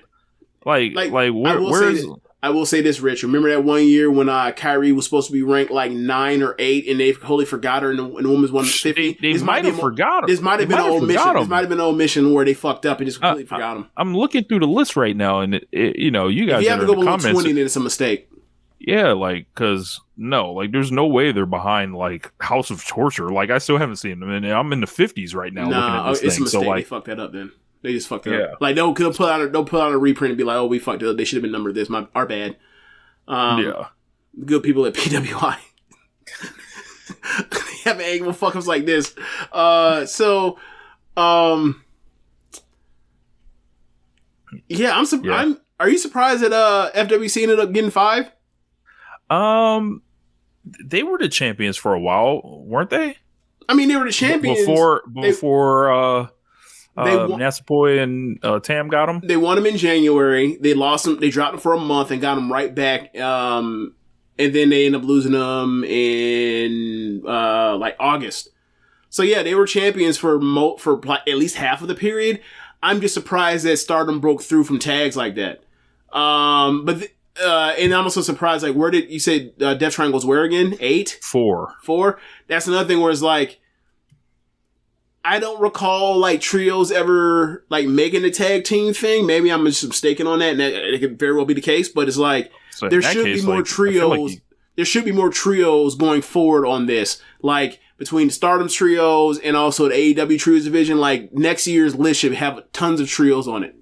Yeah, like, there should be like over a dozen on here. There should be over a dozen trios on there next year. Over a dozen. Yeah. So James Wiles says, why wouldn't Aussie Open be above the Briscoes? They did all the same shit, except Aussie Open did more. I would probably just put that down to platform. They're on New Japan Strong. They're in Rev Pro. I know they're in New Japan.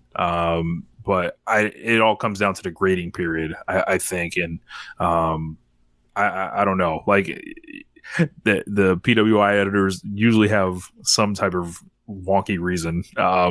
You'll usually be able to catch them on Twitter, like between the 48 hours after the magazine release when they're getting drilled.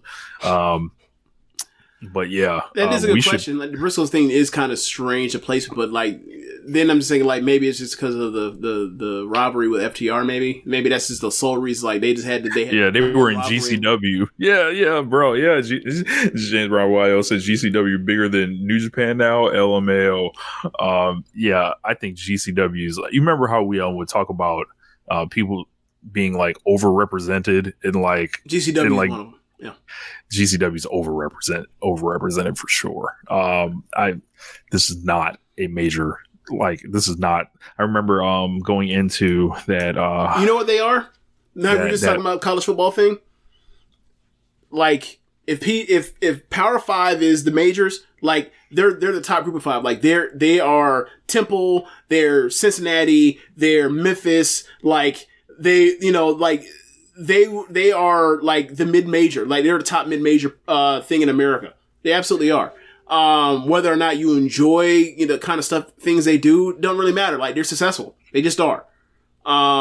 So, they've been able to make it work for them. So, and there are a lot of people that this kind of stuff appeal to us, like the daddy ass of One Nation Radio, Dan Coffin. He loves PWG. He loves some fucking, GCW. So yeah, like, whatever, man. Game change. Literally. Yeah. This holiday, whether you're making a Kroger Simple Truth Turkey for 40 or a Murray's Baked Brie for 2, Kroger has fast, fresh delivery and free pickup, so you can make holiday meals that bring you all together to create memories that last. Kroger, fresh for everyone. Free pickup on orders of $35 or more. Restrictions may apply. Get more ways to save at the Buy 5 or More Save $1 each sale. Just buy 5 or more participating items and save $1 each with card. Kroger, fresh for everyone. This holiday season, Peloton's got a gift for you. Right now, get up to $200 off accessories with the purchase of a Peloton Shred. Accessories like non-slip grip resistance bands, a heart rate monitor, yoga blocks, and more. Take your workout to the next level with Peloton. Motivation that moves you. Hurry, this limited time offer ends December 25th. Visit onepeloton.com to learn more. All access membership separate. Offer ends December 25th. Cannot be combined with other offers. See additional terms at onepeloton.com. The Venture X card from Capital One gives you more of what you love, like premium travel benefits and access to Taylor Swift tickets. Oh, I do love her.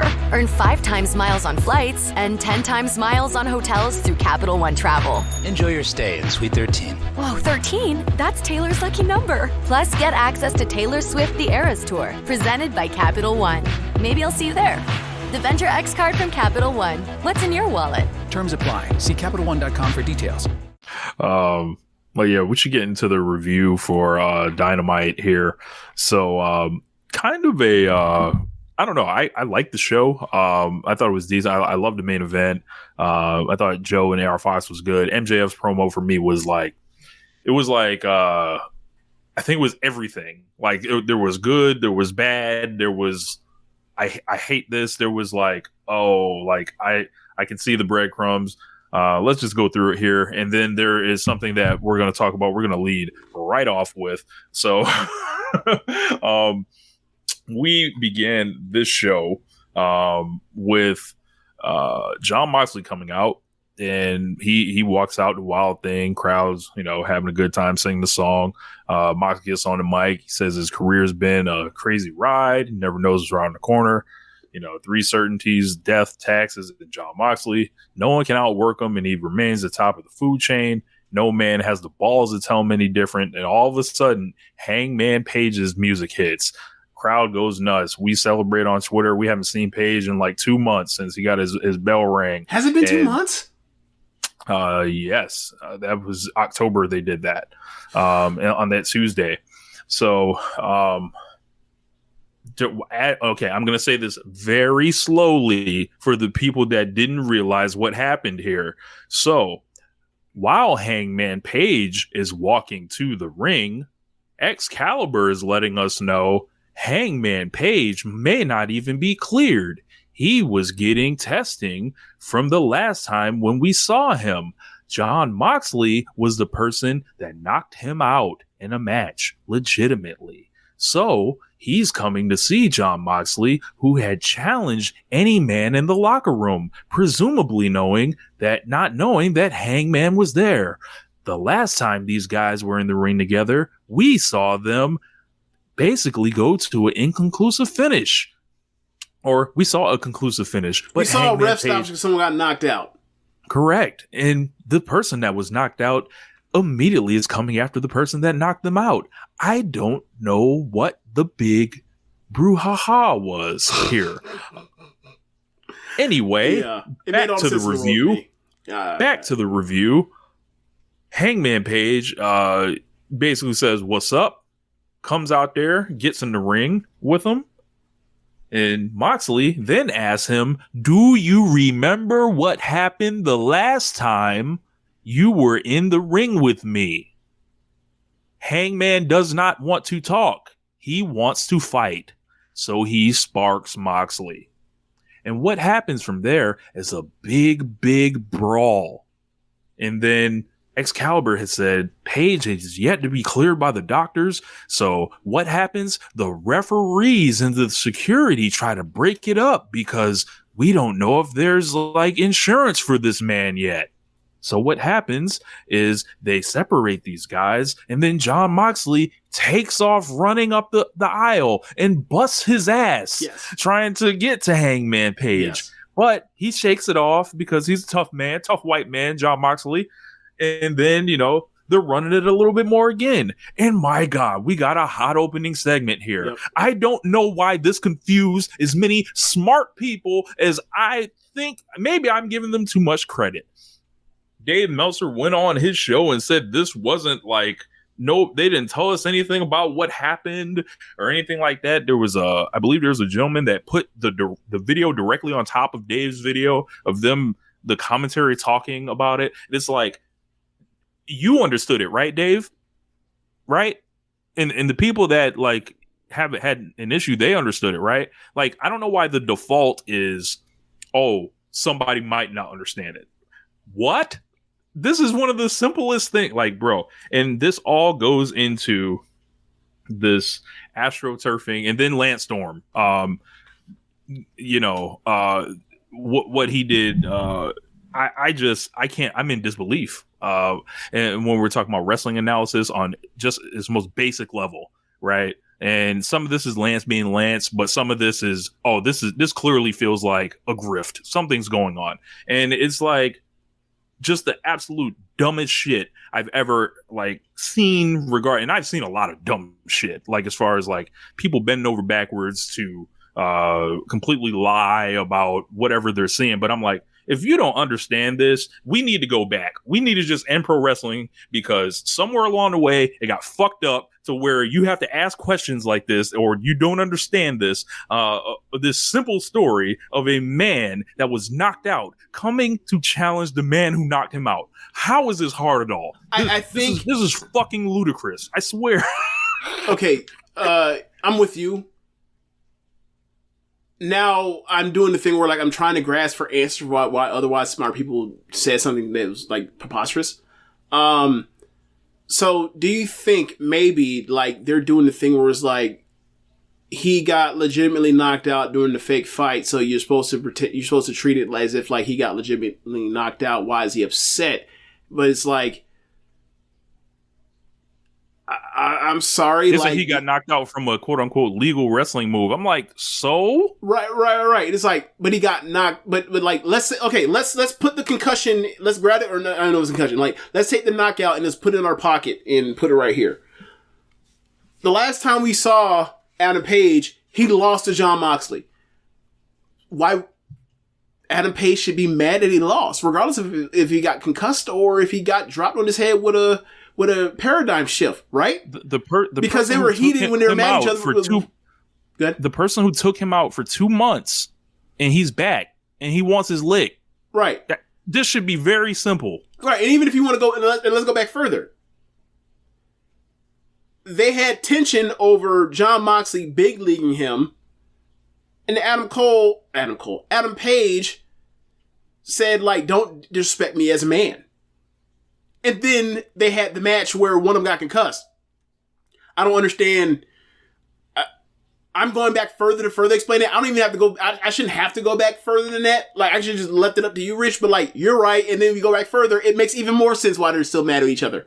They have unresolved issues from their tension that they had from before the first match where the match got stopped. They should want to run it back. And I can't wait for them to run it back. And I'm really glad for Moxley, and I'm really glad for Adam Page that like they have something. Cause like, think all the times you complained about Adam Page not having something when he doesn't have the title or when he's not involved with the and I think Mox is going to do a lot of work to kind of repair the damage like the CM Punk stuff kind of did to Hangman, kind of left him in the woods, in the wilderness or whatever. So I'm really happy for this. I'm happy for both of them. But I don't know if it's the fact that they're both baby faces of why this is confusing people or what. But this is very simple. The grift must end. The astroturfing needs to stop. Be transparent, like, because you're out here about to lose subscribers. You're out here about to have, like, this was like, I don't listen to the Lance shows typically anyway. Just like they just don't hit my rotation. I don't have anything against them. I do when I have the time. I just rarely have the time now at this point. I barely have time to watch the wrestling. And like, I'm like, this is cancel your subscription level bad analysis here. And then Brian's like sitting there kind of with him, and it's like, I know you're smarter than this. I've listened to you for years and years. It's like, what is the disconnect? What is happening? Was there a check written somewhere? Like, what's going on? Like, if you can go on and on about how the bloodline is this great storyline and like this thing that is just so like the acting and everything like that, I'm like, all right, cool. I'm not even saying it's bad or anything like that. I'm like, but I can understand it. I'm not saying I can't understand like what's happening. I'm like, well, how can you not get the simpleness of pro wrestling here? And it's like something's fucked up right now, and I don't know if it's just, you know, the way that you know, we talked about the difference, and also shouts out to Joe Lanza and Jesse Collins and Rich Craich. Like, they talked about, like, shout out to ourselves. We've talked about the difference in how AEW is covered and how anyone else is covered, right? Throw WWE, whatever, and it's like, how, like, This is absolutely baffling. It's baffling. I don't understand this. This is so bad. But Jon Moxley and Hangman Page is gonna fucking rule, and I hope you get more confused every week by this thing. I want them to jump each other. I want them to. Matter of fact, they don't even need to cut any more promos. I don't want them to tell you anything. When do you think they have their first match or their second match? I think they're going to do it at Winter is Coming, and I think they're going to do it too. And I was thinking Texas Death Match. I was thinking that, and I was like, I don't know if they should do that, because like, you're already going to have, like, was that the fourth match between Death Triangle and the Elite, and then you're going to, like, if you put Hangman and Moxley on, it's like you are really doing a lot of disservice to MJF and Ricky Starks. Like, are they doing a disservice, James? Are they doing a disservice? Are they saving the album? You got it. Look, Ricky Starks can have good matches. We've seen Ricky Starks have good matches. Look, are they 4-star matches? Not necessarily, but like, we've seen him have good matches. You remember when Bryan Danielson and John Cena got to be the IC and the US champion at the same time as Seth Rollins? You remember that, right? It only lasted a day because Danielson had to go away, but we know what the plan was. You talking about Roman? Yes. Like, because it was originally Roman, they called it Audible. Okay, yeah. We knew what the plan was. So you really think we're at that dire of a level with MJF? I'm not gonna go there yet. There are some people that already want to get all over him for the rating and everything like that. I don't think I didn't see the rating. Like, the rating was not good. I think it was a 0.28, if I'm not mistaken. So it was almost like, be like 3, like 0.3. Yeah, it was. They did 0.32 to Thanksgiving week, and usually that's like when they do bad. Right. But what I think happened was they got the week 0.26. Okay, they got the week that they were supposed to get on the Thanksgiving. That's what I think. But okay, I think, you know, historically we've looked at December. I think the only time I can remember them like kind of out kicking the coverage was like Kenny wins the title, Sting shows up, and then that month, like, you know, stays pretty strong. So but last year, last year December is normally kind of a downtime. That's when we're getting all those Cody main events, and you know, the Flame and Tamo stuff. Remember 2019, the end of 2019 when he was already having the Dark Order beat the shit out the Elite. Yep.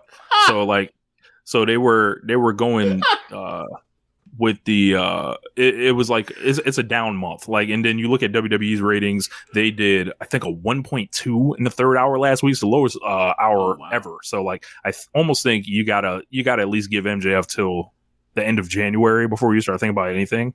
Well, do you want to when he's out here telling you, like, he's like, I'm going to give you a reign of terror?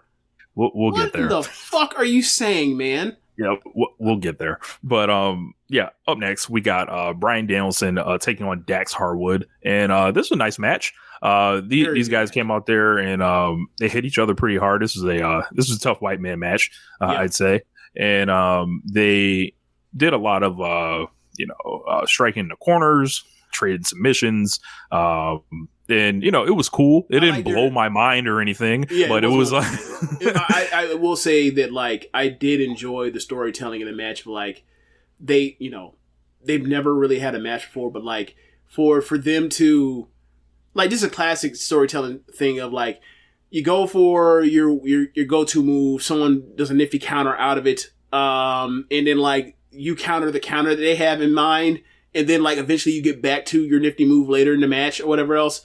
And then also like you might have another nifty move that you have, signature move, and then like you might hit it one time and then you go for a second time and like it doesn't work the second time. Like I just thought it was really nifty. Like to do the like Dax is going for like the slingshot Liger bomb, and Danielson counters with a Hurricane Rana, but like Dax rolls through into a Matchbox cover. I like there was tons of stuff in this match that I thought was like really good. The super back suplex that got turned into a crossbody, and then the crossbody got reversed. Like it was a really, really good match. I'd watch it again, but I wouldn't give it 4. It's weird. Like I think I gave it 3 3/4. Yeah, same thing here. But like it's a match to be like, would you watch it again? Oh yes, I would absolutely. Like I want most of my wrestling to look like this, but I wouldn't give it 4. But it was a really fun match. My one thing is on this, like it was almost a match for the sake of having a match, and there's nothing wrong with that. But I think you have other masters you need to serve right now, like Ricky Starks especially. If Dax's whole thing is that he wants to go out there and lose, I would have like had him lose to Ricky Starks this week. You don't think that Ricky Starks squashing Ari Daivari was enough? No, I do not. Me neither.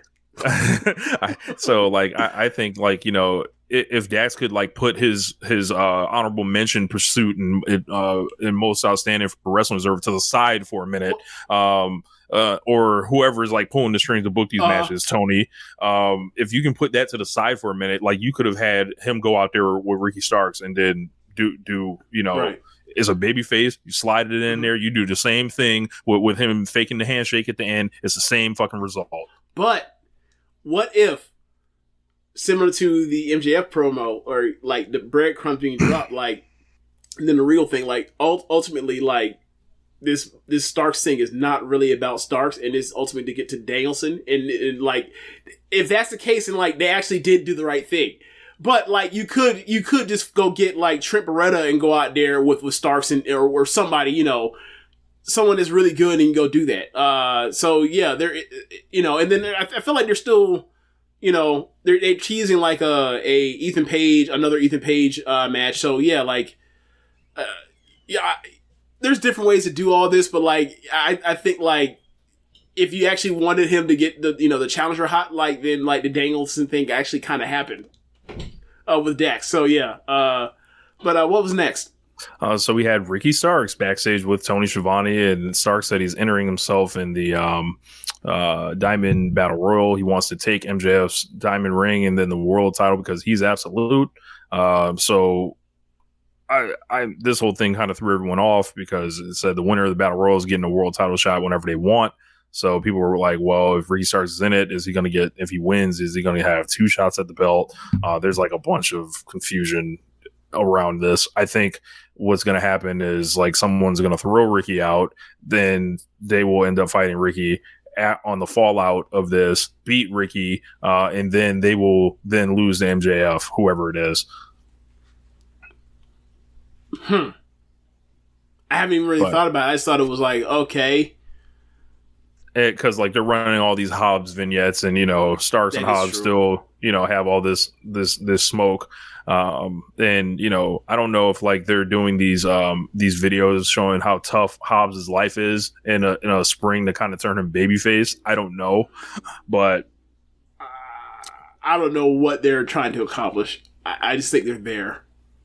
Yeah. They're people are liking them though. Like, so. I mean, I don't think they're bad. I just don't know to what service do they, or what purpose do they necessarily serve. Like, I already know he's big and tough. Like, I see him in the ring. It's showing you he's from the muck. Yeah, like I feel like, he's done. This isn't the first time he's done those. This is like because he's done them on like the 24 type things, so that do like the buy-in stuff for the pay-per-views.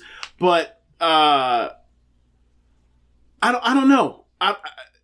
It almost feels like they put him out there just because they're trying to keep him afloat, to keep your thoughts on him that he's still on television as opposed to he's off. And in this case, and fine, but like it feels like it's just treading water. I don't know where it's going to head. Jen Brown Wild says, "I don't know if being Debo of his hood makes him babyface." That's funny. It was funny because I did hear some people say like Hobbs coming, like Omar coming, essentially on some of these. So it was pretty funny.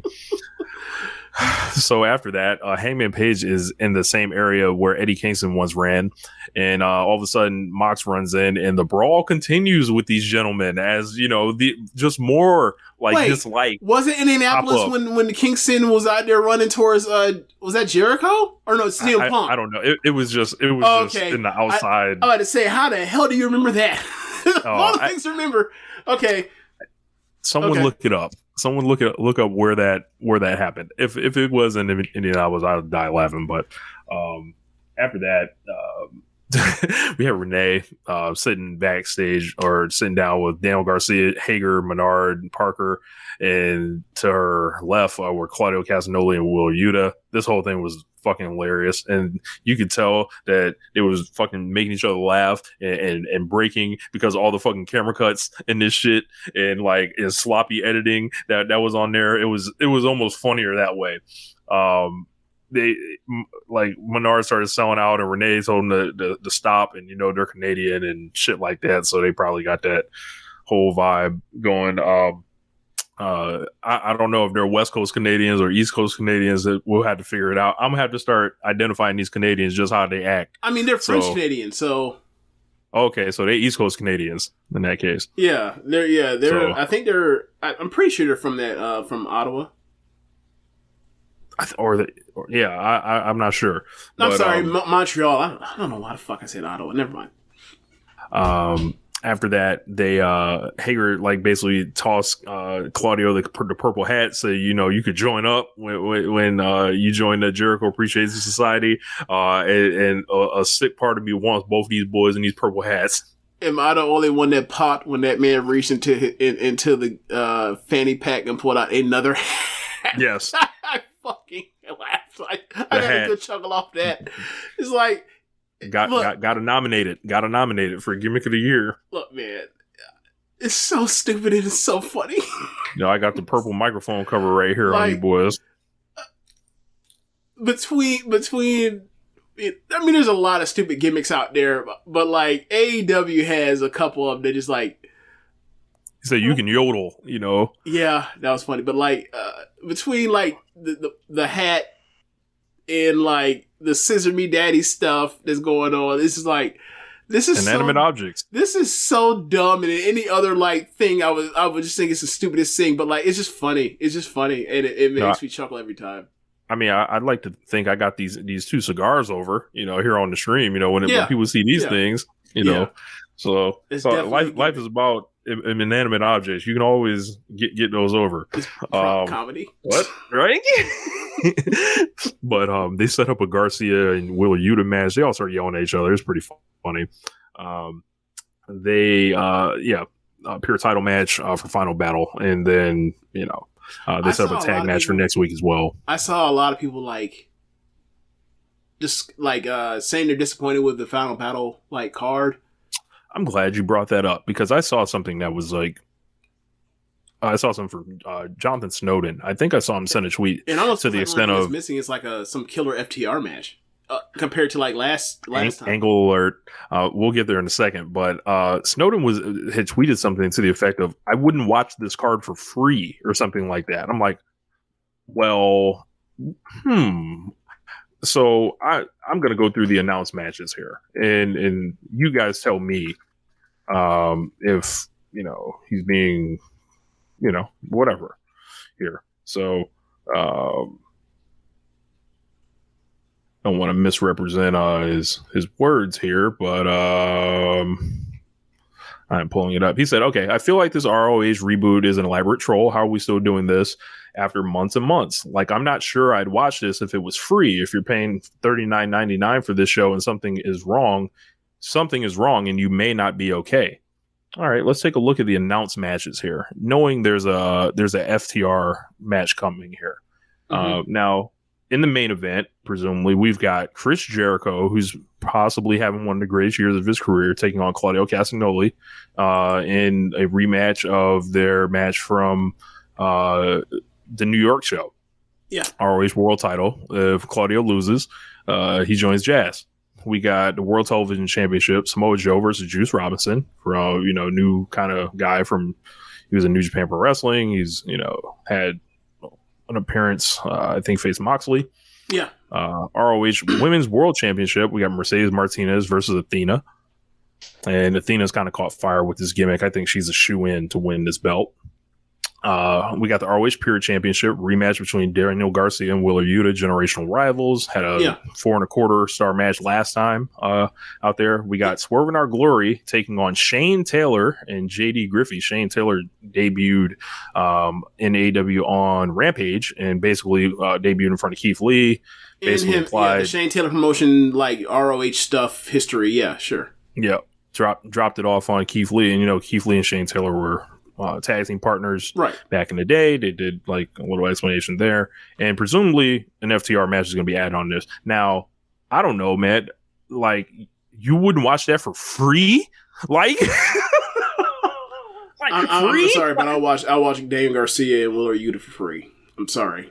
Like, yeah, I've done it before.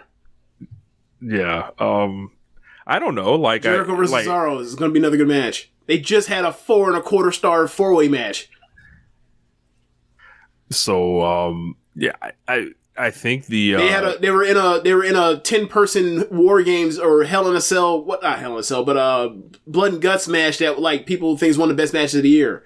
Like they've had encounters that have been successful this year between Jericho and Claudio. So I don't know what to tell y'all, or I don't know. Like if you just don't want to watch Ring of Honor, I mean, I get it, but that's like these are all nearly like 80% of people are AEW wrestlers here, and the ROH shows have not been bad. Like, both shows have actually been good. Right. So, are they being hyperbolic? That's for you guys to decide. Yeah. So, after that, we had Samoa Joe taking on AR Fox, the newly signed AR Fox. He's defending the TNT Championship.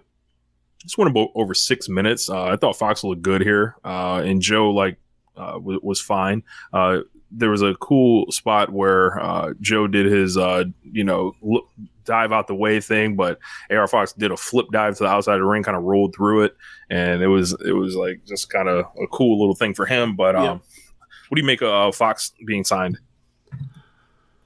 I forgot what his baggage is, why he wasn't signed earlier. Okay. Totally forgot.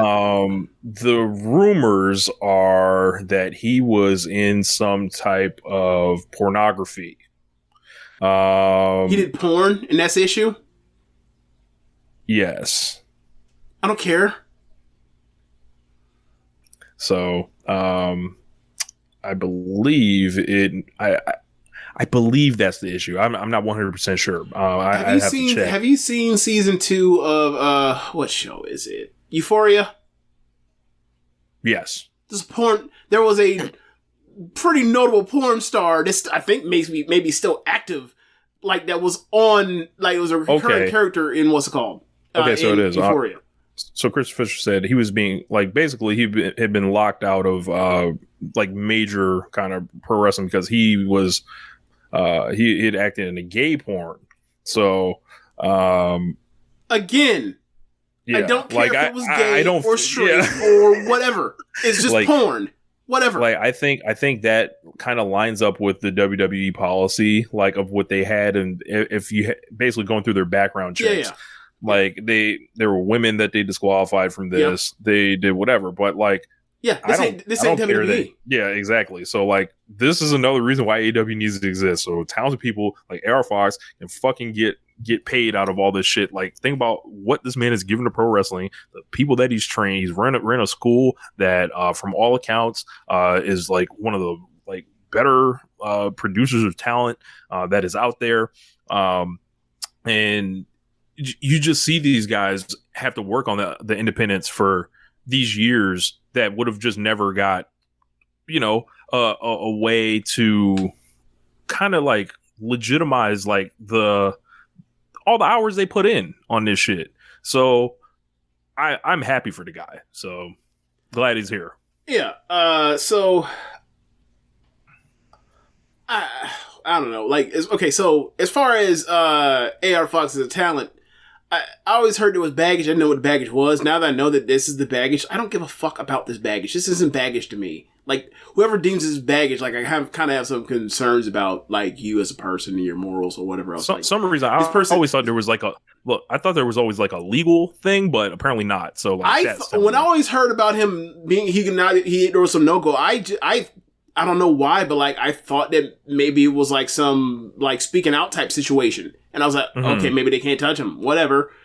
They find this out. It's like, really?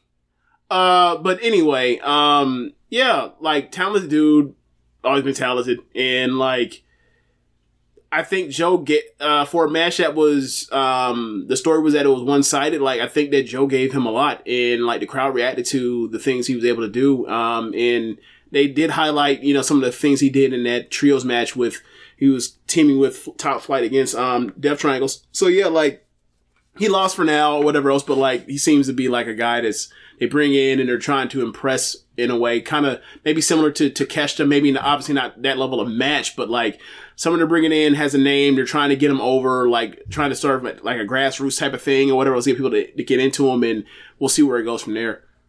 I'm loving the signings of Bandito, Takeshita, AR Fox, Willow. So like, we'll get to Willow in a second. Yeah. OVER. So after that, we got the aforementioned Powerhouse Hobbs video of him walking around Oakland. I was looking for my boy Righteous Reg somewhere in there. He was not there. So people talk about the Black Forces thing. Like, what do people have to say about people that are wearing it? What do people have to say about people that are wearing black Timbs? Because that's another level right there. Look, Tim's alone is already, even if in the wheat Timbs, like, you can stomp the fuck out. You can stomp somebody the fuck out, right? In some boots. Some black ones, cruel intentions, mean intentions. Black Timbs, huh? Let me see. Black Timbs. Look, I'd rather fight someone in some black Timbs than some Black Forces, because at least like the Black Force, a lot of it is like, oh, they're robbing you, those, whatever else. Like, man, like Black Timbs is like they're planning to stomp you out. Okay, so you can get you some black Timberland boots for $210. You can order those. Boy, one day I might just show with black Timbs on as a gag, like.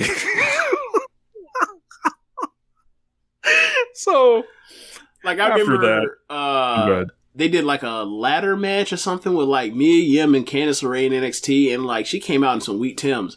Like, imagine she came out in the black Timbs.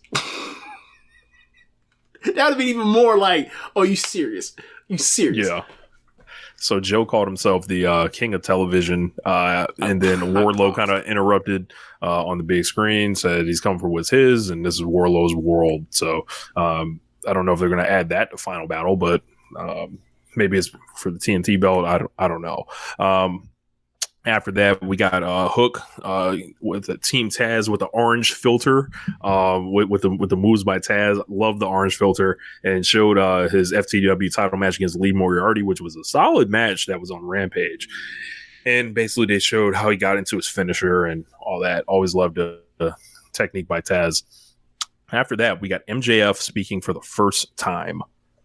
Man, and as I was saying, this promo was all over. It was everything, the good, the bad of MJF. And then, like, the idea is, like, I hate the belt switching. Like, and yes, get worked, blah, blah, blah, get worked, Rich, da, da, da. I hate it. Like, I hate switching the world title. Do you want to go through, or do you want to talk about, like, the main things? I'll go through it here. So, like, Regal came out, mentioned Jon Moxley's gone, and then Regal came out with some new music. Turned out to be his farewell music. And MJF threw his gum at a little girl. I missed that. And MJF basically, he talks about how him and Regal's unholy alliance came to fruition. More email lore here. Regal emailed MJF after the firm attacked him, said MJF became weak and he's willing to help him learn how to be a true villain. He shouldn't have to grab the dynamite diamond ring, but the brass one. And Regal wanted to use the brass knucks and leave Moxley with an emotional scar when he was outsmarted by MJF. So maybe that's the answer, James, when we always are wondering, like, why does it have to be that chair you hit him with? It's the emotional scar. That's what it's supposed to be. Well, yeah, it's always that, but it's like, don't it hurt? But Sasha and Bailey, like, there's 40 chairs. Don't just use that one chair. Who gives a shit? Aren't y'all tired and desperate and want to get this shit over with? Like, no.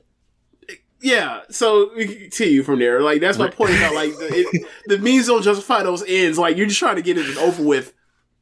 So he said he respected the firm who smelled blood in the water, but he's not going to chase them down. His effort is for pores. MJF said the AEW title is tacky. He said he needs an upgrade and no champions on a former level. I thought he's going to pull out a completely new version of the belt, which I would have been totally fine with.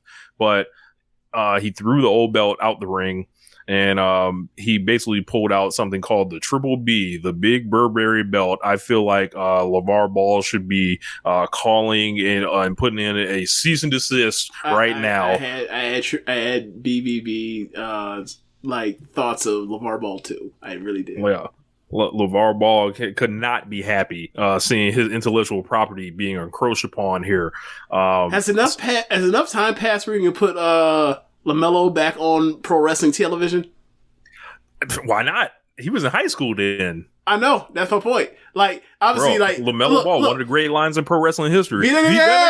Right, bro. Every month or so, I'll see some wrestling match or whatever else, or I'll see someone get ran up on. In my mind, I'll think in the back of my head, beat that nigga ass. But yeah, man, like, next time they go to Charlotte, why not? Like, he liked wrestling, he's been there. Obviously, he will never be able to be on WWE again. Like, yeah, bring the mayor to city out. I'll make a suggestion. So, after that, he pulls out this belt, and the leather is like it's brown Burberry. I immediately dubbed it the shit belt. That shit looks like shit. Rich, you could barely tell that there was something that there was any. It was like painted, but I was like, it's not that different. But the thing is, I see it. Right. And it's like I see it. But you can only see it up close. That there's actually a Burberry print on it. Outside of that, it just looks like the regular belt. And like for me, it's like if you're going to do it, you need to actually get like, you know how Gucci belts have like that particular tan color. It needs to be like that wheat. It needs to be a tan wheat color and to make it actually pop in that way. But it didn't. So this was like, it just looks weird. It just looks weird. And then like you can only on the up close shots can you actually see the Burberry print on it. It's like, okay, so this was a miss. This was a miss. Yeah, I hate the belt itself. Like it reminded me of putting the fucking when Daniel Bryan changed the belt to the fucking wood belt and shit. Like wood grain? Like no, bro. Like this is supposed to be like the fucking pinnacle of the business, and like you're making it like this thing. Yeah. Like, and he's doing it for heating. We know that. I just think that like if you're going to do it for heat, then like actually go all the way and actually like put make the leather the color of MJF's scarf. Don't do it to where it's like, you gotta get up, either you gotta get your HD fucking camera up real close on to actually tell the difference, or it just looks like kind of like brownish instead of the regular belt. Like it was a miss for me in that particular thing. Like if you're gonna get heat with it, actually go all the way and do it. Yeah, he basically says he ran down Eddie Kingston. He basically said, he's a fake tough guy. He said Ricky Starks is a fake star. I immediately popped, came out my chair laughing on that. And he called Bryan Danielson a fake wrestler. He said Regal tried with Danielson, but some people just can't be helped. He said he's going to be champion until the bidding war 2024, and his title will be a bargaining chip. And I rolled my eyes like all the way, like. And then he started mentioning Nick Khan and his boy Trips, and then being bitters, but also mentions Hollywood calling. And I was just like, "What the fuck are we doing here?" Like, someone got to reel him. He's getting heat because, yeah. And then he's like, I know there's people that are. He basically then like keeps going, and then he basically sends a message directly to us pro wrestling podcasters that have already kind of like learned his techniques, so to say. He said the fans who cheered him winning the title are fickle and will complain just like everyone else. He talked about his reign is going to go longer than Hogan and JBL and Jeff Jarrett, and said his reign is going to make Bruno Sammartino roll in his grave. He turned and he thanked Regal for what he did to him. Oh, and he basically said, he said some other shit, like as far as like, people have to go through guys to fight me. Like some of the stuff James brought up. He's like, look, I'm going to wrestle less and less and less. You won't see me. If you want to see me wrestle, you will have to pay for it on pay-per-view. And you will complain, but then like you will then show up and watch it. And I was like, okay, we'll see. okay, we'll see. We'll see how this goes. And then like, obviously, one rating does not mean anything, but like you told me the rating after this or for this show was bad. And I was like, it's interesting. I don't think it means anything necessarily, but like we started seeing a trend. I think like, okay. But yeah, man, like it doesn't interest me. It doesn't actually like make me mad. It doesn't make me want to see him. It just makes me like, oh, you're just being annoying. You're not actually evil. You're just annoying. Like, you're not actually despicable. You're just, like, doing things. I kind of don't like these kind of heels. But whatever. Like, he's talented, so he'll make the most out of even this thing that I think is a bad idea, but we'll see. Yeah, it's, I think like, he's done so many good things this year, like, as far as, like, actual stuff, like, being a heel and being, like, just, it's, like, funny because he did this shit and it's like I know how to be a good heel because I've seen it, right? And then when I see this feels like the low-hanging fruit of heeldom, where it's like the constant jerking off of Triple H and WWE, and it's like, bro, I feel like that works like as like a face thing at AEW. You shit on WWE. Like that's just like, that's a thing that's established. And I guess he feels like, if that's something they can cheer, that's something they can boo, right? But at the same time, you kind of you don't want to cast AEW as the second class company. Like you don't want to do that. And that's been my central issue with MJF since he's went off in the ring in LA. Like where I was like, this shit is weird and people are cheering this and like you're gonna fuck around and poison the environment, and you didn't have to worry about that for a long time. And my thing is like, if he believes that for real, that's fine.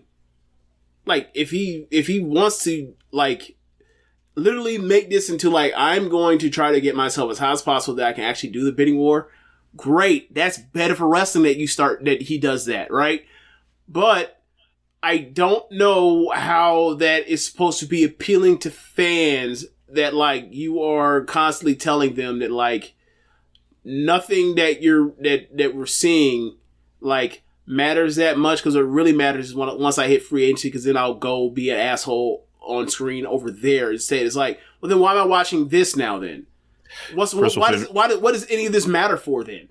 Crystal Fisher brings up a great point. It's only appealing for people who hate the AEW with the MJF stuff. And MJF has kind of become someone that these people have rallied behind. You can normally say there are no stars except MJF. I'm like, bro, do not try to force me into turning against MJF. Like, because I like MJF. And like, I do not like the people that are trying to boost this shit like as like this is the only real way to be a star and all this other shit. Like, no, don't do this. But they from there he basically turns and yeah, it's like all the Cornette people, like, you know, MJF, it's like, you know, and MJF's like kind of winking into it too. He did the thank you, fuck you, bye stuff at the end of the press conference and all that shit. And it's playing with fire right here. I really thought of that before, but yeah, he did do that. And MJF, he thanked Regal for what he did to him, did for him, but he then attacked Regal, hit him upside the head with the brass knuckles, and it stunned the crowd in the commentary. And he actually kind of got it back for me on this, because like some of this promo, I was like, this is good. Oh, this is bullshit. And then I was like, I popped big because, you know, I don't like Regal. He knocks him out. Regal told Regal he had a lot to learn, basically like inverts the email message that he originally sent him, like in that first promo, and kind of tied it up all pretty nice there. He said it was Regal that made a deal with the devil, quoted his message to him years ago. He said when Regal's ready, send him his stuff. Then he left through the crowd, and Danielson sprinted out there with the doctors with one boot missing, and they loaded Regal on a stretcher to dead silence. I feel like Danielson looks like, okay, so last week when Jon Moxley was, and maybe this is all in service of William Regal leaving the promotion, and I can forgive this stuff, right? But like they knew they were writing him off. Moxley wants to whoop his ass, wants to kill him, right? And Danielson runs out there, drops to his knees on some "don't hit my daddy" type shit, and it's just like it's like, why? It's like, nah, bro, like fuck that. Like he fucked Moxley, this world champion guy why? Who did nothing. You don't get why you don't understand the pull or relationship. No, I'm saying like the like he's like, and he slaps Moxley, and it's like, bro, you stand up for this piece of shit essentially, right? And then you're his protector after he gets what's coming to him, Regal, and he's coming to him. It's just like this isn't the Danielson I want to root for. Like he just looks so weak and cowardly, and it's just a stark contrast. He looks like a coward. What's the cowardice? I don't get it. It's like bro, you know what he did was fucked up. So like you're pitting yourself against Moxley. So it's like I just don't see the appeal. Like why would I want to be behind Bryan Danielson at all right now? Okay, so obviously what Regal did was awful. Some "don't hit my daddy" shit, and it's like that's not right. But, like okay. So, but the thing is, right? Like you want Moxley to beat up Regal. You don't want MJF to beat up Regal because that has nothing to do with what Regal did. I mean, in a weird way, you'd be like, well, that's how karma comes around. But it's like that's not the earned violence that you want to see, or the sense of justice happening in terms of like a right being wronged, or sorry, a wrong being righted by like violence, right? So like if MJF does it, it's like, well, that's kind of sucks. He just beat up an elderly man from behind, and like we saw the week before, like who transitively deserved it. Yeah, but like, okay, so how do I say this? All right, if I kick your dog, like if I kick your dog, like you're not going, like, are you going to be? You might find some joy out of something bad happening to me, but like you really want to put hands on me, like. I'm thinking of respect of actually being a viewer. Is like, yeah, Regal did something awful, but like I want Moxley to handle that. I don't give a fuck about the villain hurting another villain. Like, when people talk about, like, heel versus heel matches not working, that's the reason why. It's like, yeah, that guy's a bastard, that guy's a bastard. They beat each other, like, I don't really get any satisfaction. They're both bastards. But, yeah, like, as far as the Danielson thing, is like, Danielson explained it, is like, this dude, while he did something fucked up and awful, like, I have a soft spot in my heart for this person because he helped my relationship with my dad. That I can only see through, that I only got, an appreciation from the perspective of the hardships that Regal has gone through, and it helped me greatly. Like, so yeah, like, I get the motivation for Danielson to still care about the dude. As far as, does this make him, a coward? I don't get the coward part, but, maybe because he begged off of, or not begged off, but like begged, Moxley not to hurt him. I don't know, but like, it worked for me. Do I think this is like this makes Danielson the hottest babyface under the sun? No, and I don't think that was the point. He It was feels like a plate of piss to me. a plate of piss. What was the last time you described someone as a plate of piss? I would have to think about that. Okay, because I don't think it's plate of piss. I think like it's a guy that is upset that somebody that he cares about got beat up, and he has mixed emotions, but he still is like, I'm still going to get my revenge from this person on my behalf, and that's perfectly fine. Like, it's not as clean cut as like most pro wrestling stories are, but like it's a little bit more muddy, and I'm fine with that. But I will say this: like, I feel like all this is a nice clean break to get Moxley away from them to get out of what happened with like the title change, and they move on from Regal, and they have Paige like immediately there pulling all the attention away from Moxley, eyes towards Regal or MJF. So I think that's that's neatly done right there.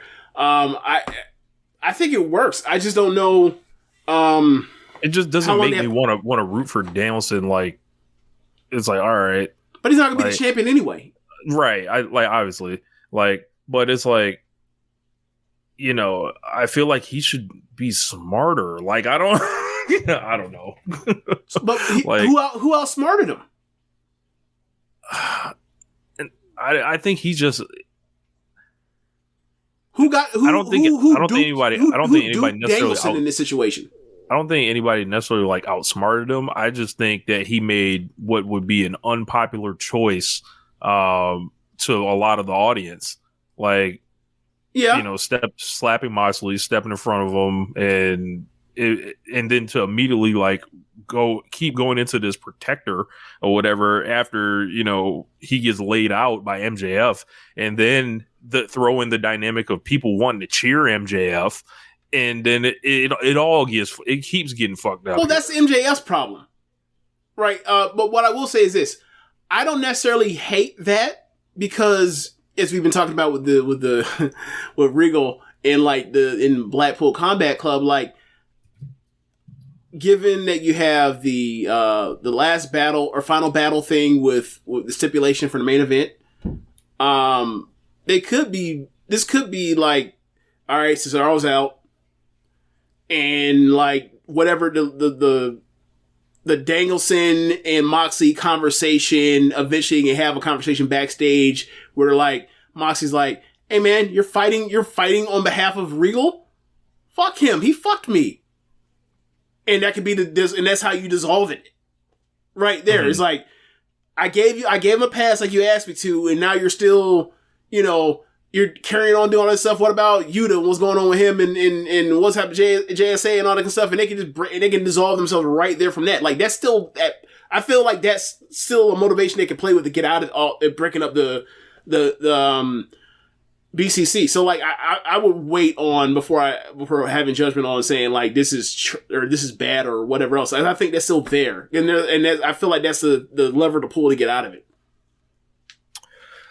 They put Regal on a stretcher, and he was out that bitch. But yes, yeah. So like overall, a very mixed bag for MJF here. I don't think this was like if I told you everything that was going to happen here, and then before ahead of time, I don't think that you'd have been like, that's how I want the MJF experience to begin as the champion. I think the Regal that you want strong. that much.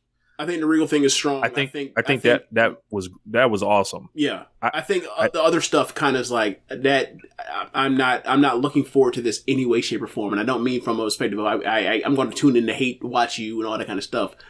Or because you're a villain. It's like, nah, man, that doesn't seem enjoyable to anyone I find to be reasonable. Like, I just don't. Yeah. So after that, Stokely and Ethan Page came out with Matt Hardy, who started doing delete stuff. He told Matt Hardy to get his ass to the back because he owns his contract. Ethan Page told Matt Hardy he's going to help him win the Diamond Battle Royal. He's calling the shot, and he's going to beat whoever wins between Starks and MJF. Then Ricky Starks defeated Arya Daivari. Starks was attacked from behind, but then had a spear and a Rochambeau for a squash win here. If I was trying to heat up a challenger, look, 10 minutes directly after MJF says Ricky Starks is a fake star, it sure illuminated right here, didn't it? I don't know. Like, this feels a lot like this push is imaginary. This feels almost like do you remember the Saturday Night Dynamite that had like imaginary player? The Saturday Night Dynamite from like 2021. It was Jungle Boy's title shot against Omega. I feel like Jungle Boy is way stronger going into that than Ricky is going into this. Maybe he is, but it's the same outcome where it's like this person is getting a title shot and no one with any like right mind would think that it has a chance to win, but it's a chance to have a showcase. And we'll see. We'll see what they stand for, or we'll see what they got. I think that's ultimately what this comes down to, because like you can't. There's no way you can actually buy that he can be the champion. By December. Was it 14th or 12th? Something like that? 14th. Yeah. Or, 15th. Something, I don't know. But I feel like Ricky Starks is this is that imaginary player push. It's like, what's the difference between my push and a 4.6? About 30, 40 grand, cocksucker bitch.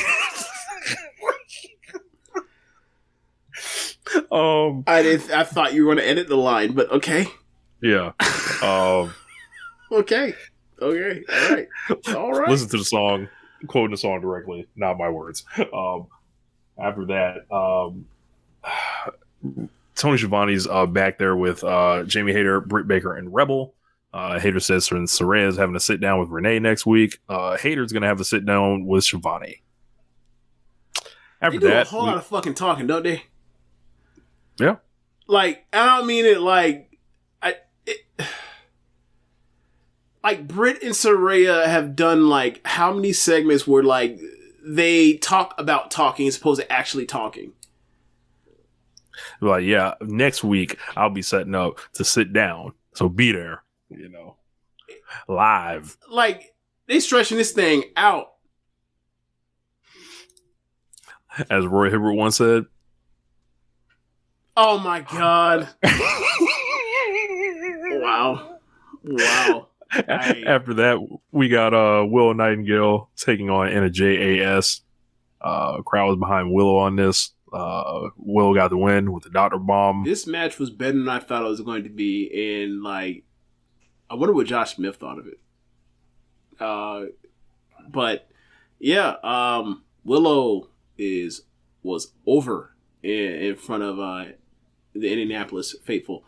Man, everywhere she shows up, she seemingly gets over with the crowd. And I remember, we probably had to find like the stream of it. I don't know if we got clipped or whatever else, but like I was like, need to sign her. And you're like, well, it's an ROH thing. And I was like, fuck that. Put her on the main show.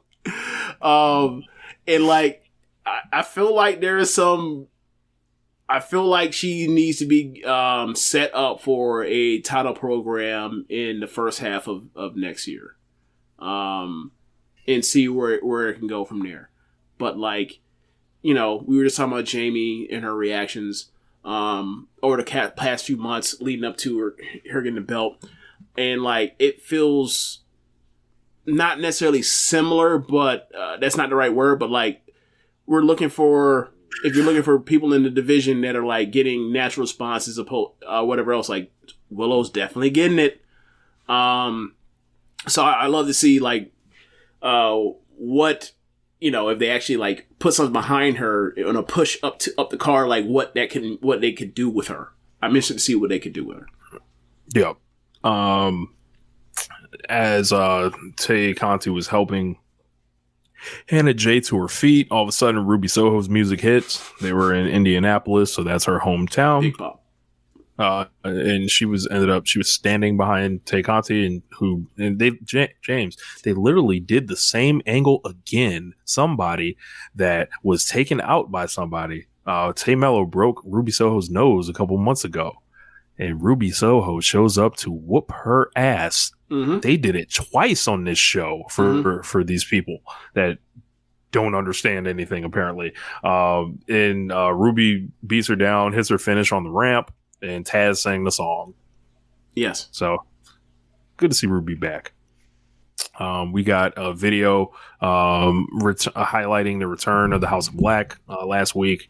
And, they showed QT backstage with Orange Cassidy. Wants a shot at the All Atlantic title in a lumberjack match. Orange Cassidy accepted. They had a fun match. And after that, we got the Jade Cargill celebration with Layla Gray and Red Velvet. They had balloons and cake. She said she's the brightest star and has put asses in seats. She said she talked about the regular consumer rather than the casual fan. I thought that was a nice touch. Then all of a sudden, she says she creates careers, and then all of a sudden, Lil Bow Wow's on the screen, or she calls Lil Bow Wow a joke. And then they showed some footage of her confronting him at the tour. Crowd didn't really know how to react to this. Was this the first time they mentioned Bow Wow on AEW television? Yes. Okay. Yes. Everything up to this point has been Twitter stuff. Okay. Bow Wow showed up, and it seems like he recorded that thing. He went live on an iPhone 4S or something. And I don't know what happened here. I don't know if the Razor had bad connection that day.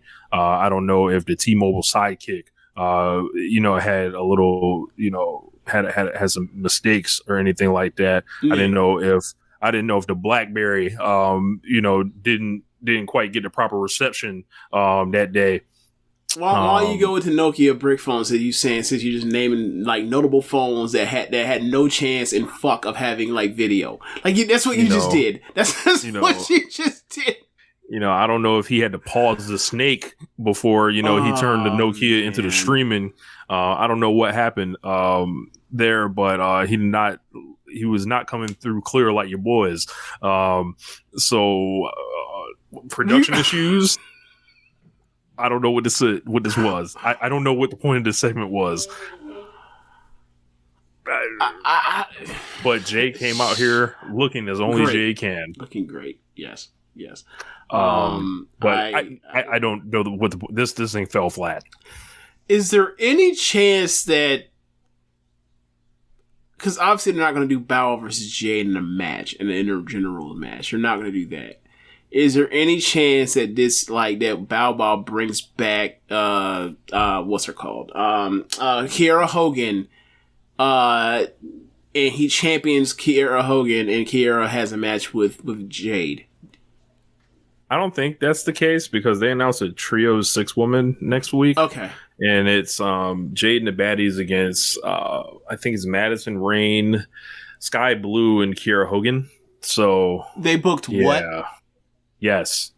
They booked the trios match of Jade, Red Velvet, and Layla Gray against Madison Rayne, Sky Blue, and Kiera Hogan. The more interesting thing about like Jade Cargill, booked the trios match with like 1.5 to 2 quality wrestlers. I think the most interesting thing that happened with Jade in this past week was she showed up to an Atlanta Hawks game with Naomi, and they took videos together, kind of, and put it online. They sat together at an Atlanta Hawks game, and presumably, like, if you check out Twitter, you can find all that stuff. So Jay's from Florida, right? Yes. So you already know what that is. But yeah, so I'd imagine conversations were had. So something's going on. Mercedes Moné has been tampering. Let the talent talk. Sasha Banks has been doing a lot of trademarking. She apparently trademarked her real name recently. So we'll see where it all leads. I don't want to get into it too much, because it will be anything. Yeah, we've done it too many times already. Yeah. After that, though, we got a super main event, Game 3, and James, the Bits have made BTE. So Yeah, they've acknowledged the NBA EW thing. They had Daniel Garcia with Private Party, and they did a whole like spoof of like, you know, Undisputed or First Take, asking the crazy questions, yelling at each other. So like, and would I have hated as much as I do First Take and Undisputed for real? I think you would have laughed, just, you know. But it was a lot of some of the stuff I was saying. Like my tweet that I put out with that thing got really popular last week, and I think this kind of confirms. I feel like they saw it. So this is really cool. This was the game 3. So the Elite, desperate to basically jump back into the series here. They were 100% cheered pretty much this week. They didn't have to worry about fuck the Elite in Indianapolis. They come out first, and on BT said, you know, wrestlers are marks, so we need to find a way to let's jump during their entrance. Let's take away their entrance or something. You know, we can't fuck around this week, essentially. So they jumped the Lucha Bros and Pac during their entrance, brawl around the building kind of in a wild way. So they changed the style again of the match. I think there was a lot of big brawling, and then got in the ring after. And they basically, yes, I did see Dave Scher from PWI Insider, who has an insane agenda, come out here and start lying. Yes. They, you know, they did their thing. It's the Elite in the Death Triangle, and the Elite ended up getting the win here when Pac went for like a shooting star press and basically caught knees to the fucking the broken nose, pretty much incapacitated him. There was a lot of wild spots in this match, big dives, just like lots of fun in this one. And Matt Jackson saved his legacy. He knew it was a legacy game, so had fun on this one. And this was fucking excellent. Like, what do you think it's going to be like? So the Elite get the win. They avoid the 3-0 thing, which I think all of us were pretty much saying they were smart. They'd be smart to avoid that. But James, what did you think of this? Great match, not on the level of the first 2 matches, but different, and still just great action between all 6 of them because they're 6 great wrestlers. And on the ramp when they were fighting at the start, they grab Pac at the bottom of the ramp, and the Jacksons both have both his arms, and Kenny is coming down from the top of the ramp to give him like the Grand Slam Bryan Danielson V-trigger. Right. And Pac breaks free and super kicks him out the fucking sky, and Kenny Omega like fucking falls, dies, and slides. Bro, I want the gif of that. Like, that shit was some all-time, like, bro. Like, obviously it's a part of the performance, but like, if he had told me that he had went out for a half a second, and slid, like, you couldn't have taken that bump any better as far as making it look like he got knocked the fuck out in midair. It was awesome. And that was started the match. There were so many crazy, awesome things in this match. One thing I did not like is there's still, not Jurassic Express, Death Triangle, it seems like they're destined to ultimately break up, and they will break up over this fucking hammer, and it boggles my mind because they've used the hammer twice, and Ray Phoenix is using it in the first match, and now in the third match, he doesn't want to use it now. And like, clearly, they're going to lead tag 2, they're going to lose ultimately because of this fucking hammer. And I'm going to be like, nigga, you using the first fucking match. Now you have an issue now in match 3 with a hammer? Get out of here. Get out of here with that. But outside of that, awesome match, another one. I don't know what I rated, somewhere in the 4s, but like, I think it pales in comparison to the first 2 matches. Like, the first match I probably give 5, the second match I probably give like high 4.5, probably consideration for 4 3/4. This might be something like 4.5. I don't know. Like, I'm there's so much awesomeness going on. I'm kind of numb to. I think I'm like 5. I think I'm like 5, 4 3/4, 4.5. Okay, yeah, that sounds about right. But there's still 4 more of these. Send them out, baby. Yeah, so they're running it up. I'll just go on the record now. This is going to be the best of 7 series in the history of pro wrestling. As far as like an official short, not some long period thing like Okada or Okada Tanahashi. No, I'm talking about an official thing where they're only wrestling each other over a short amount of time. This is going to be the one.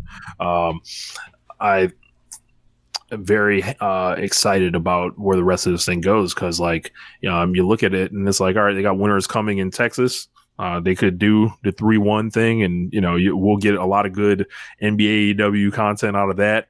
I already have some stuff saved for that. Meme wise, I've got a week off from doing my preparation for my voiceover for next week, which I'll make sure I have that up on Twitter to contribute to the culture, as they say.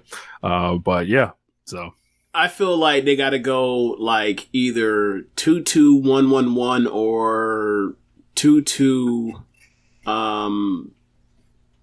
Well, I take it back. I feel like or 2-3-2.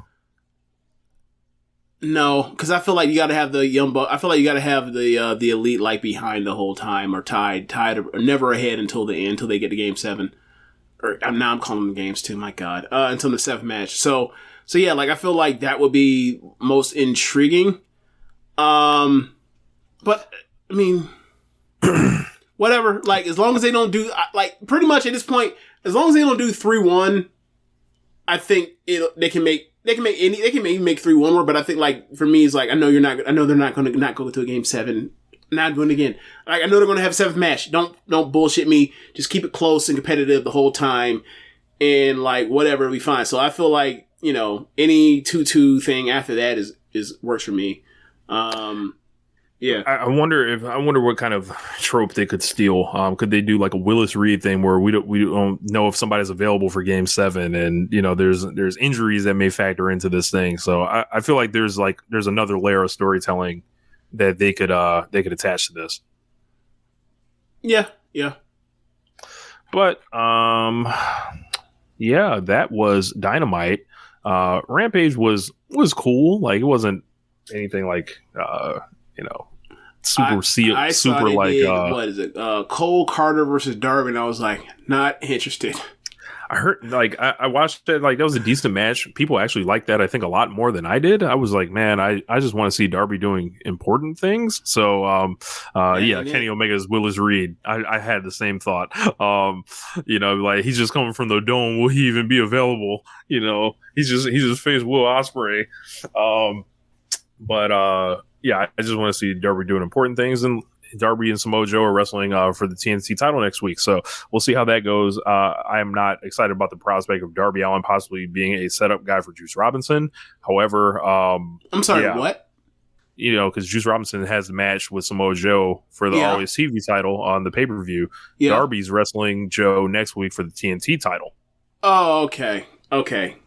So they also announced on Rampage that FTR will be taking on the Acclaimed this week for the championship for the AEW title. So they're getting their title shot. And I feel like this is all Angle alert right here. I think everyone on the internet kind of sees this coming. I think that like I've been on the record saying they'll never get all 4. If they turn heel, I don't know. Because the thing is this, right? People are going to be upset if they do win because people like the Acclaimed a lot, right? But if they turn the Acclaimed are the top merch sellers in the company. They can still be the top merch sellers, being chasing FTR for a month. I'm just saying, like, I wouldn't put it past them to be like, we'll do it, but we got to turn them heel to do it. Whatever else. And like you're like, what are the reservations on turning FTR heel or turning them heel at this point? There's not many. None. Yeah. So, except they it's a like possibility. A lot of for as much as their online personas or Dax's online persona grates a lot of us. Like a lot of that stuff doesn't translate to the arenas. They're so wildly cheered, very over. Everyone still likes them pretty much. But the thing is that they're gonna. But what happens when the match starts with Acclaim? What do you think is going to happen? Are they going to get cheered more than Acclaim? I don't think so. I don't know. It could be close, but it's going to be in Texas. So no. It's this week. I don't know where they are this week. Okay. I'll have to check. But I think, there's an element, I think, of I know people will probably think I'm insane. I think they have been protecting FTR from the Acclaim, because the second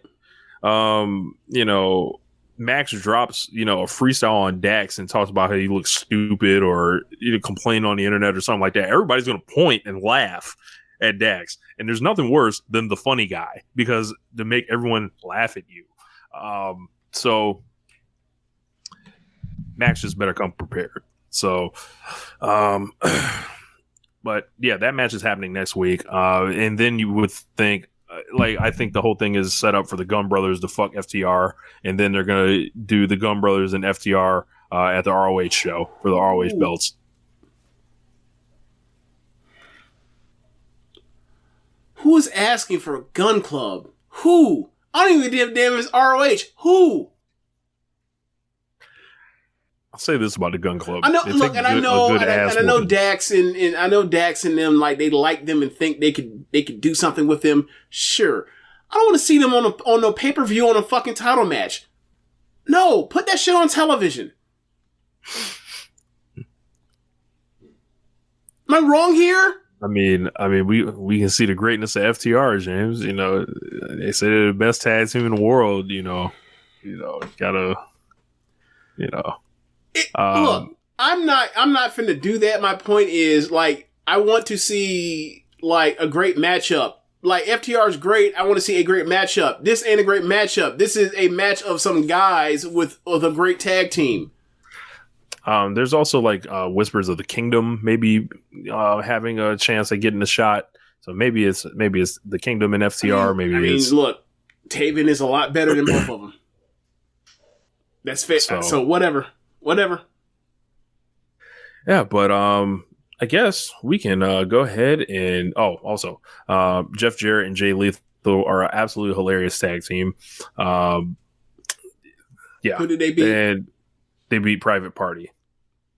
So yeah, how about that? After that, the QT and Orange Cassidy. This is just a perfectly fun main event. Crowd got into it, which was kind of like something at the end of this long night. This was pretty cool. QT shows a lot of ass, and he ended up there was one near fall that everyone thought was that they bought, and for the All Atlantic, but Orange ended up getting the win. And I feel like when Orange Cassidy wins, it's just like the ultimate feel good moment for the promotion. It's like, oh yeah, everything's right. Orange won.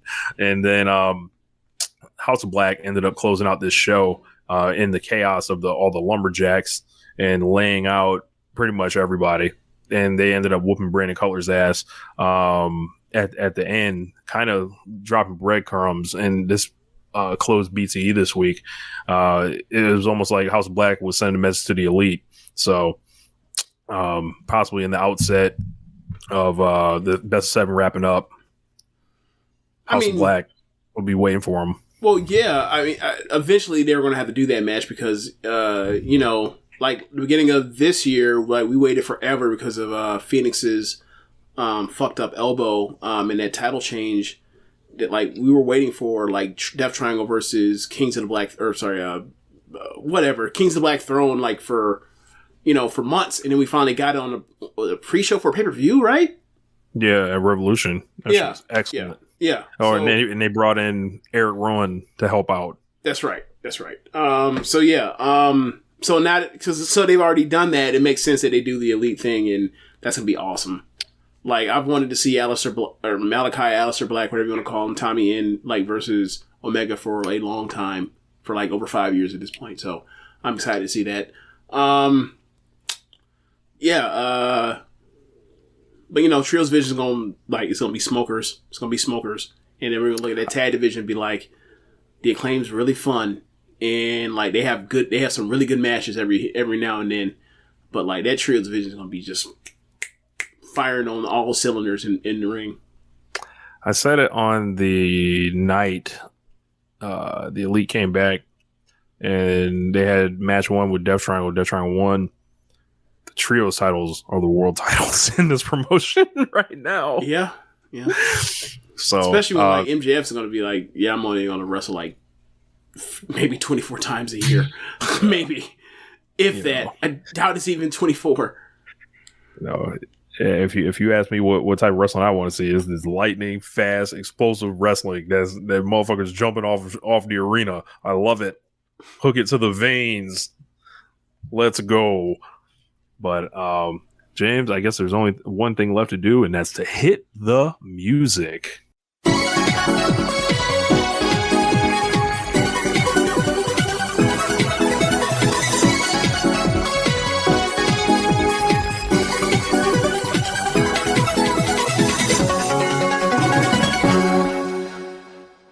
Okay, so lots of things. We didn't cover much of Tag League except for like the first opening show. And that was a really good show. But I would say that this show didn't necessarily have this particular tournament didn't have necessarily the highs of last year when you had teams like Momo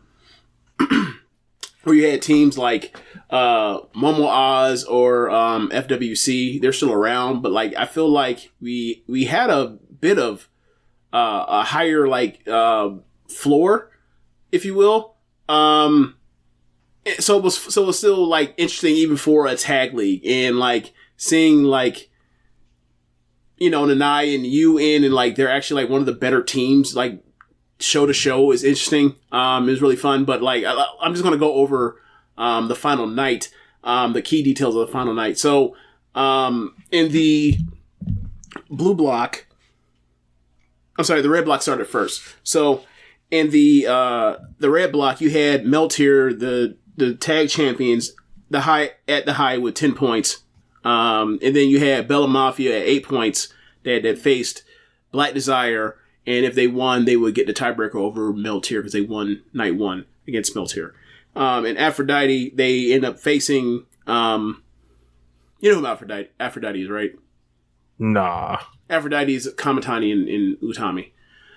I didn't know if you knew their tag name or not. I didn't know their official name. Yeah, that's been their tag name for years. So anyway, so they were on 8 points as well. And they faced Meltier in the last night. So, first match is, for that block, of consequence. You end up getting, Black Desire versus Bella Mafia. In the middle of this match, and this has been happening ever since, Tekla came back for Tag League. They do this spot where one person's in front, one person, or they get basically opponent basically down on their knees. And like one person's in the front, one person in the back, and they basically throw like stereo big forearms, right? And most times it connects. Other times, like the person may escape his last gas, get out of the way because they're to keep the match going. So I think it was Momo. They had dead to rights here about to crash with the double forearms, and Momo gets out the way, and like during the tournament, whenever they've missed, they just crack forearms and it's fine. Tekla fucking drilled Julia right in the face. just fucking hauled off and crashed her, split her open, like probably like around the nose area. I couldn't tell where the bullets come from, but like it wasn't above the forehead. It wasn't from the forehead. It was below. I think it was like she crashed the ridge of her nose. I didn't get any pictures to tell or whatever else, but Julia starts leaking all over the place, and she continues wrestling, and it made me had to go and rewind and be like, wait, what happened? Because I don't remember Momo doing anything to her to make her feel like she was bleeding. And I saw, I was like, oh, Tekla got her good on accident. Got her good. Yeah, so they end up in the going down the final stretch where you have Momo and Tekla, and Momo ultimately, I'm sorry, not Momo, Kid. Kid ends up getting Tekla out of there with a moonsault, and Bella Mafia's eliminated, and Black Desire got to run off into the night again, spoiling another person, close the door on another person, chances in a tournament, like much like Momo did in the blue block, and much like Saki did in the red block in the Grand Prix. Like, they got to just ruin Bella Mafia's shot. So then you basically get like the final is Melt Hero on 10 points versus Aphrodite on 8 points, and this match was really good. And like, this clearly was a match where like they're basically giving you a tease of like, this is the first match we're doing, we're going to do another one. So at the end, Kamitani ends up putting away Natsupoi with a 450 splash. Still hasn't done the Phoenix Splash since wrecking Mina, but damn good match. Like maybe probably like 3 3/4, something like that. And you know, like back pocket, Aphrodite has the championship, or has beaten the champions. They have that in their back pocket. So move on to the blue block, and the blue block is Mai Hime at 10 points, and they face FWC, who's on 8 points. And then there is a match between Natsuko and Ruaka versus Nanai and Yu. That's also like in play as well. So they run the Mai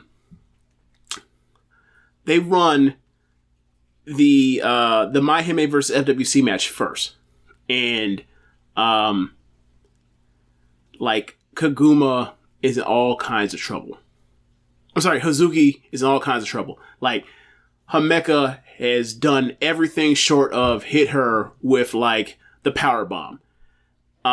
So Hazuki keeps surviving, and then Himeka goes to get her for the power bomb and goes for the running power bomb, and like Hazuki jumps off her shoulders, and Himeka is now on the ground facing forward. Hazuki, Lamai Strong Cradle, 1, 2, 3. This match is damn good. And like, I want to see them wrestle again and again and again. They called it. Warnock beat him. Okay.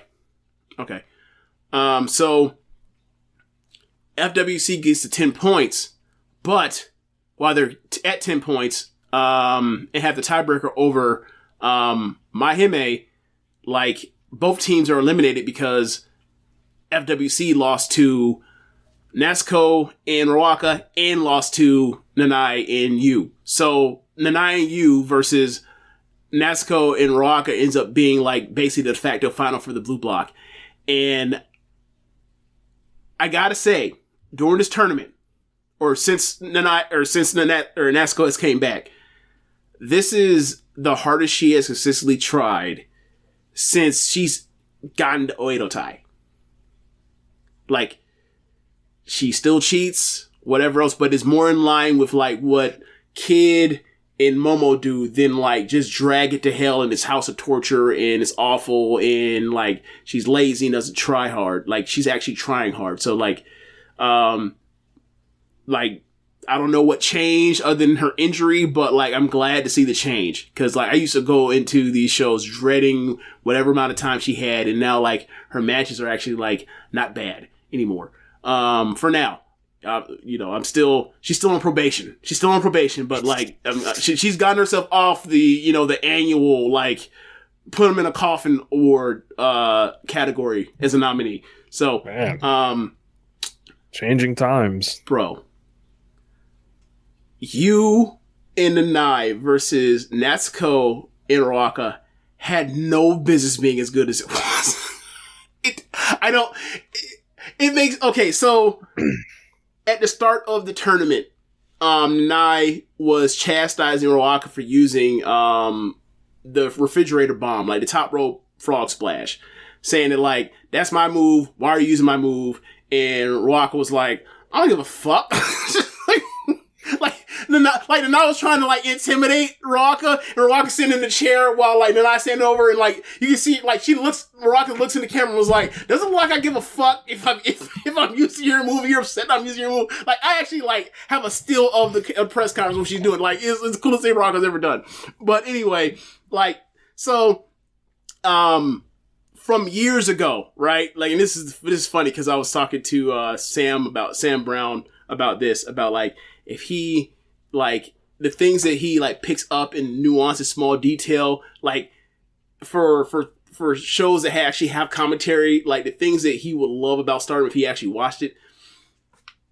From Kagetsu's retirement show from February 2020, Rich, Natsuko was in a match against you, and like they fucking had like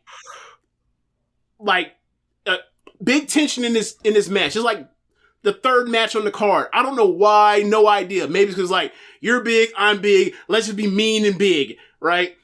Flash forward to December 4th, 2022.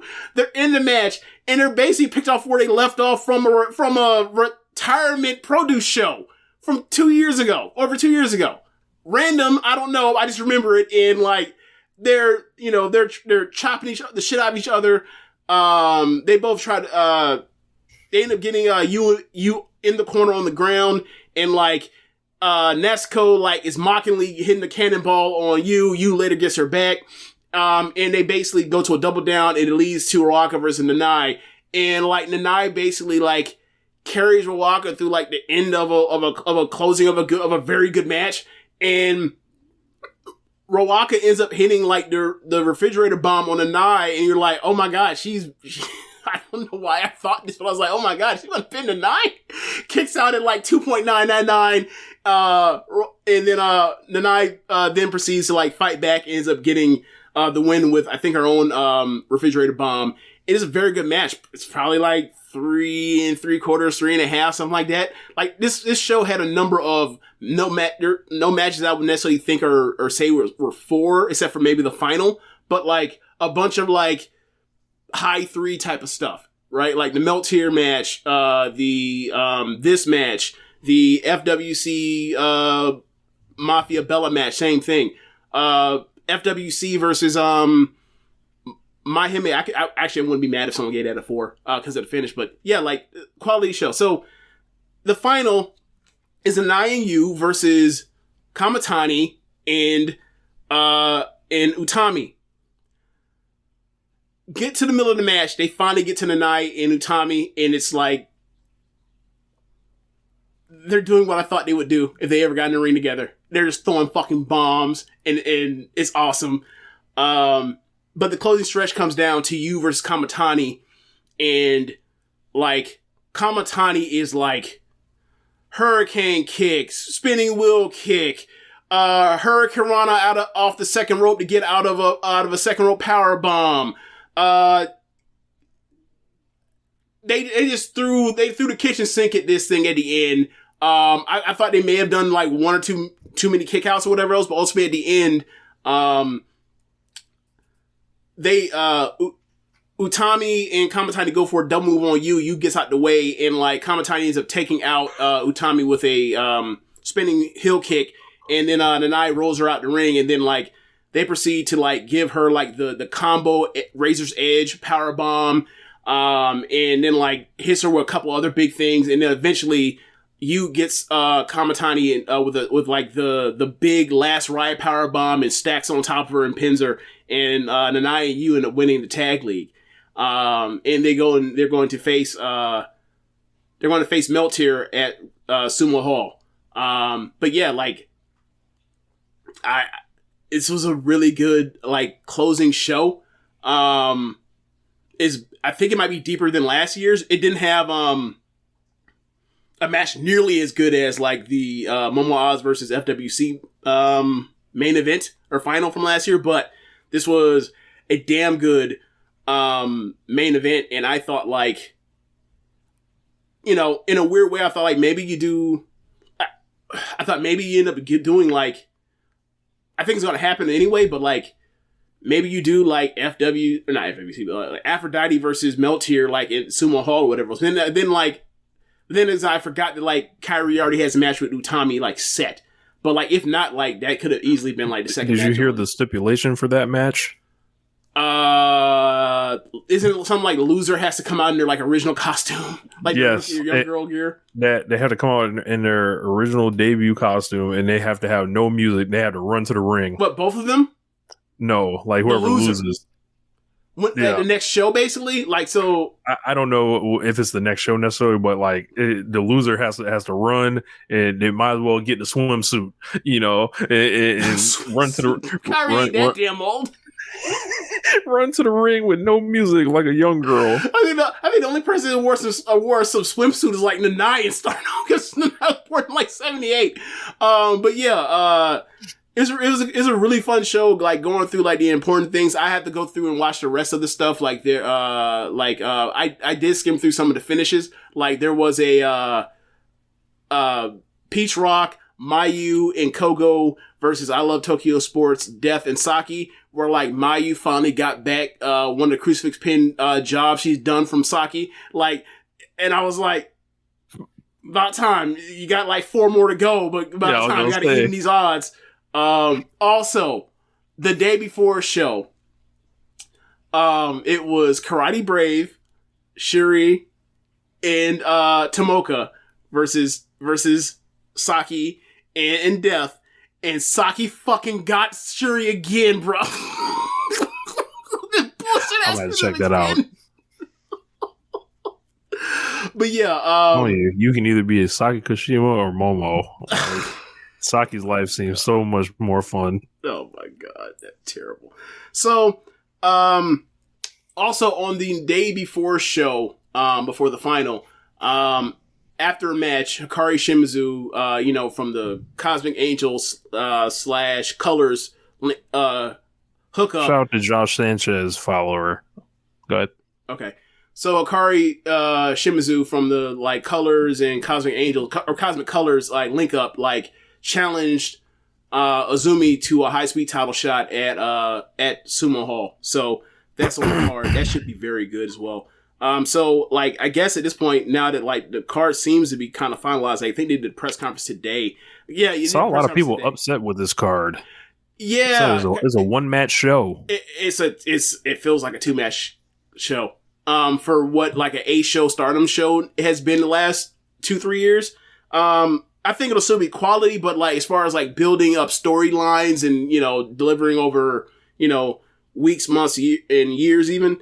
It is lacking, definitely lacking. But at the top, you had Red Belt match, Shuri versus Julia. Seemingly the number 2 match on the card is Kairi versus Utami. No note for no belt. It's just a special singles match.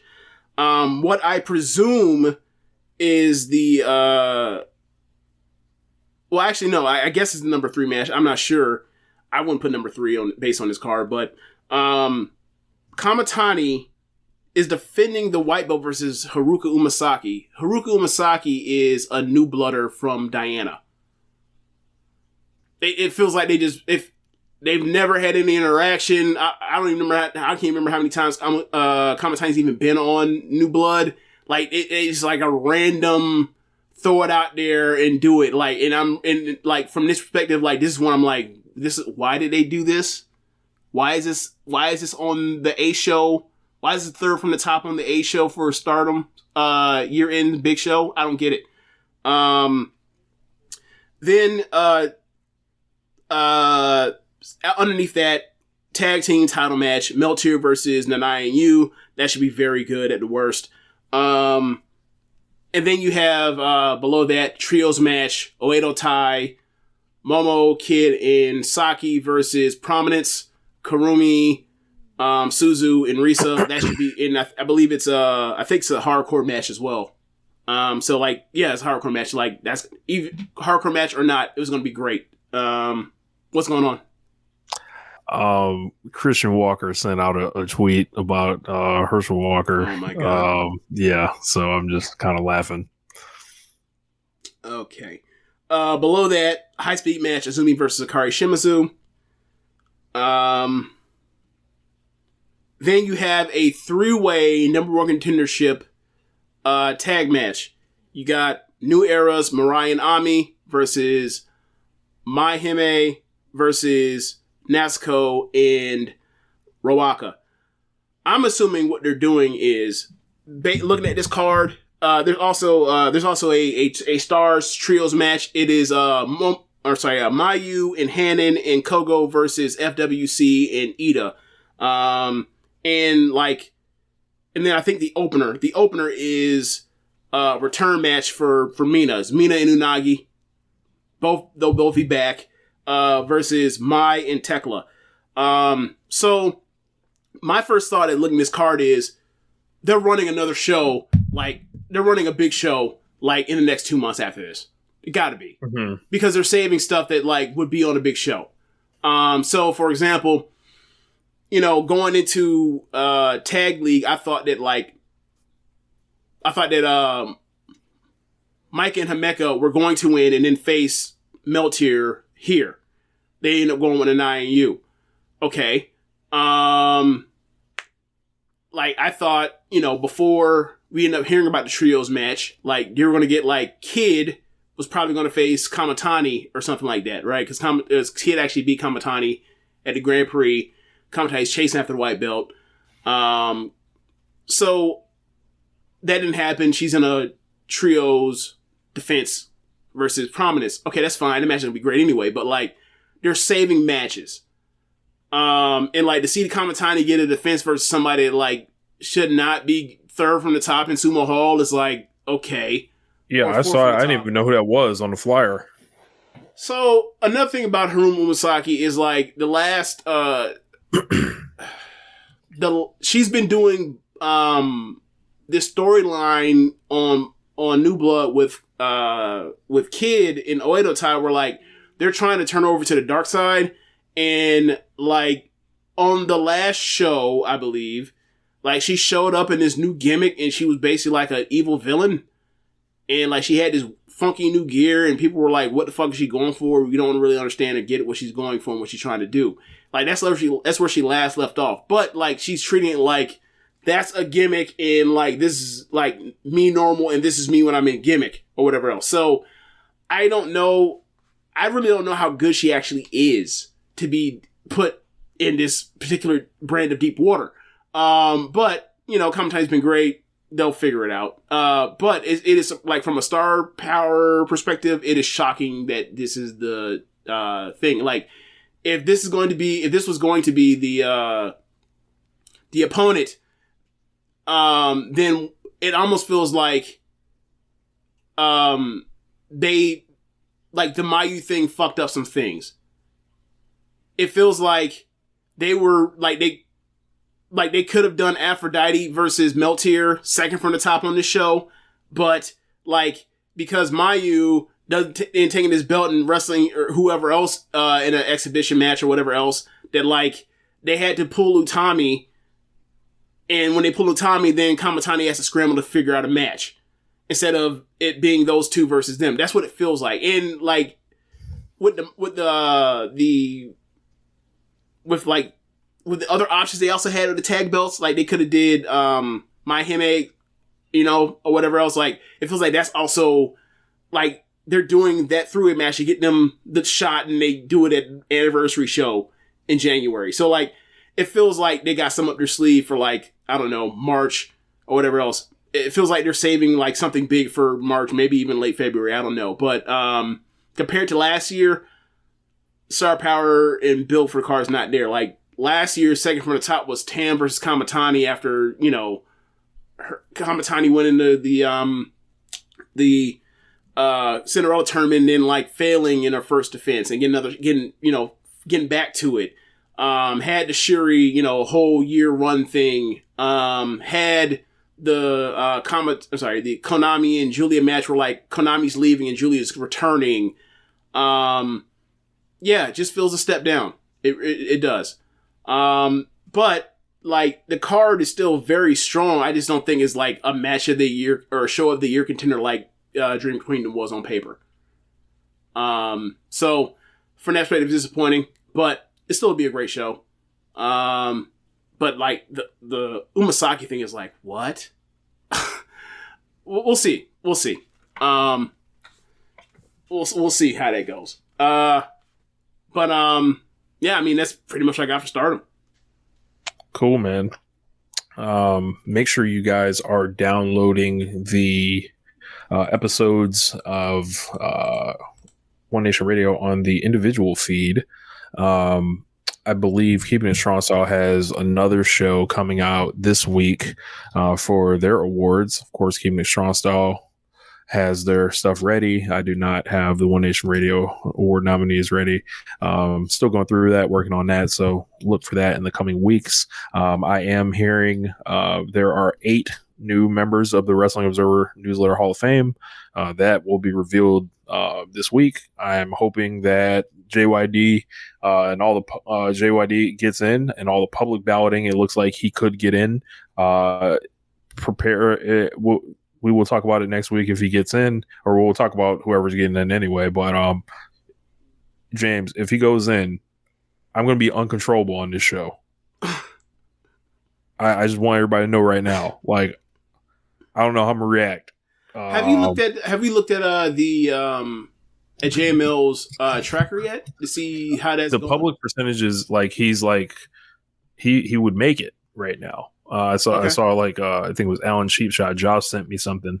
He's one of the people that would make it right now in the public ballots. So whatever the private ones, they'll tell the story. But at least like if he doesn't make it, I'm sure he's looking at a nice little jump. Which I don't want to take all the credit there, but I mean, I don't know anybody else that was louder for JYD and had than it was coming from us. So, this was something I felt very passionately about. And I just decided to start writing about, and hopefully, it resonates. So, got a lot of traffic on it. Appreciate everybody who shared it, and hopefully, JYD can take his place in the HOF. So, hopefully, they'll give me a ballot one of these days. All right. So thanks for listening, y'all. That's in the show. Be sure to rate us on whatever you're using to listen to this with. If you're listening from, or if you're watching from the stream, you can see our link to the PayPal, link to the Cash App. You can go there, drop a donation. If you're listening to the podcast, hey man, it's the holiday season. Hook your boys up. Yeah. And link to the in the description of the show notes, whatever else, you can see the link to our website. You can drop off a donation there. And listen to other shows on the network. Besides One Nation Radio, you have Keepin It Strong Style, the Ricky and Clive Wrestling Show, Grown Men Watch This Shit, the Grave Consequences Podcast, 8-Bit Suplex, All Things Elite, Get in the Ring, Meet the Press Slam. There's one I'm forgetting. I always forget one. I forget one of Danny's podcasts. That always happens. Get in the Ring, Meet the Press Slam, Great Match Generator. Great Match Generator. God damn it, that's one I forgot.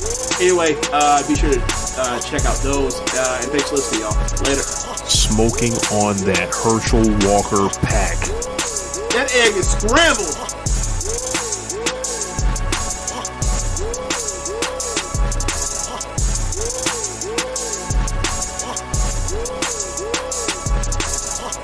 Whether it's Kroger's Simple Truth Turkey or mac and cheese with Murray's English Cheddar or pie made with fresh Cosmic Crisp apples, there are many dishes we look forward to sharing during the holidays. And Kroger has all the fresh ingredients you need to turn today's holidays into tomorrow's memories. Kroger, fresh for everyone.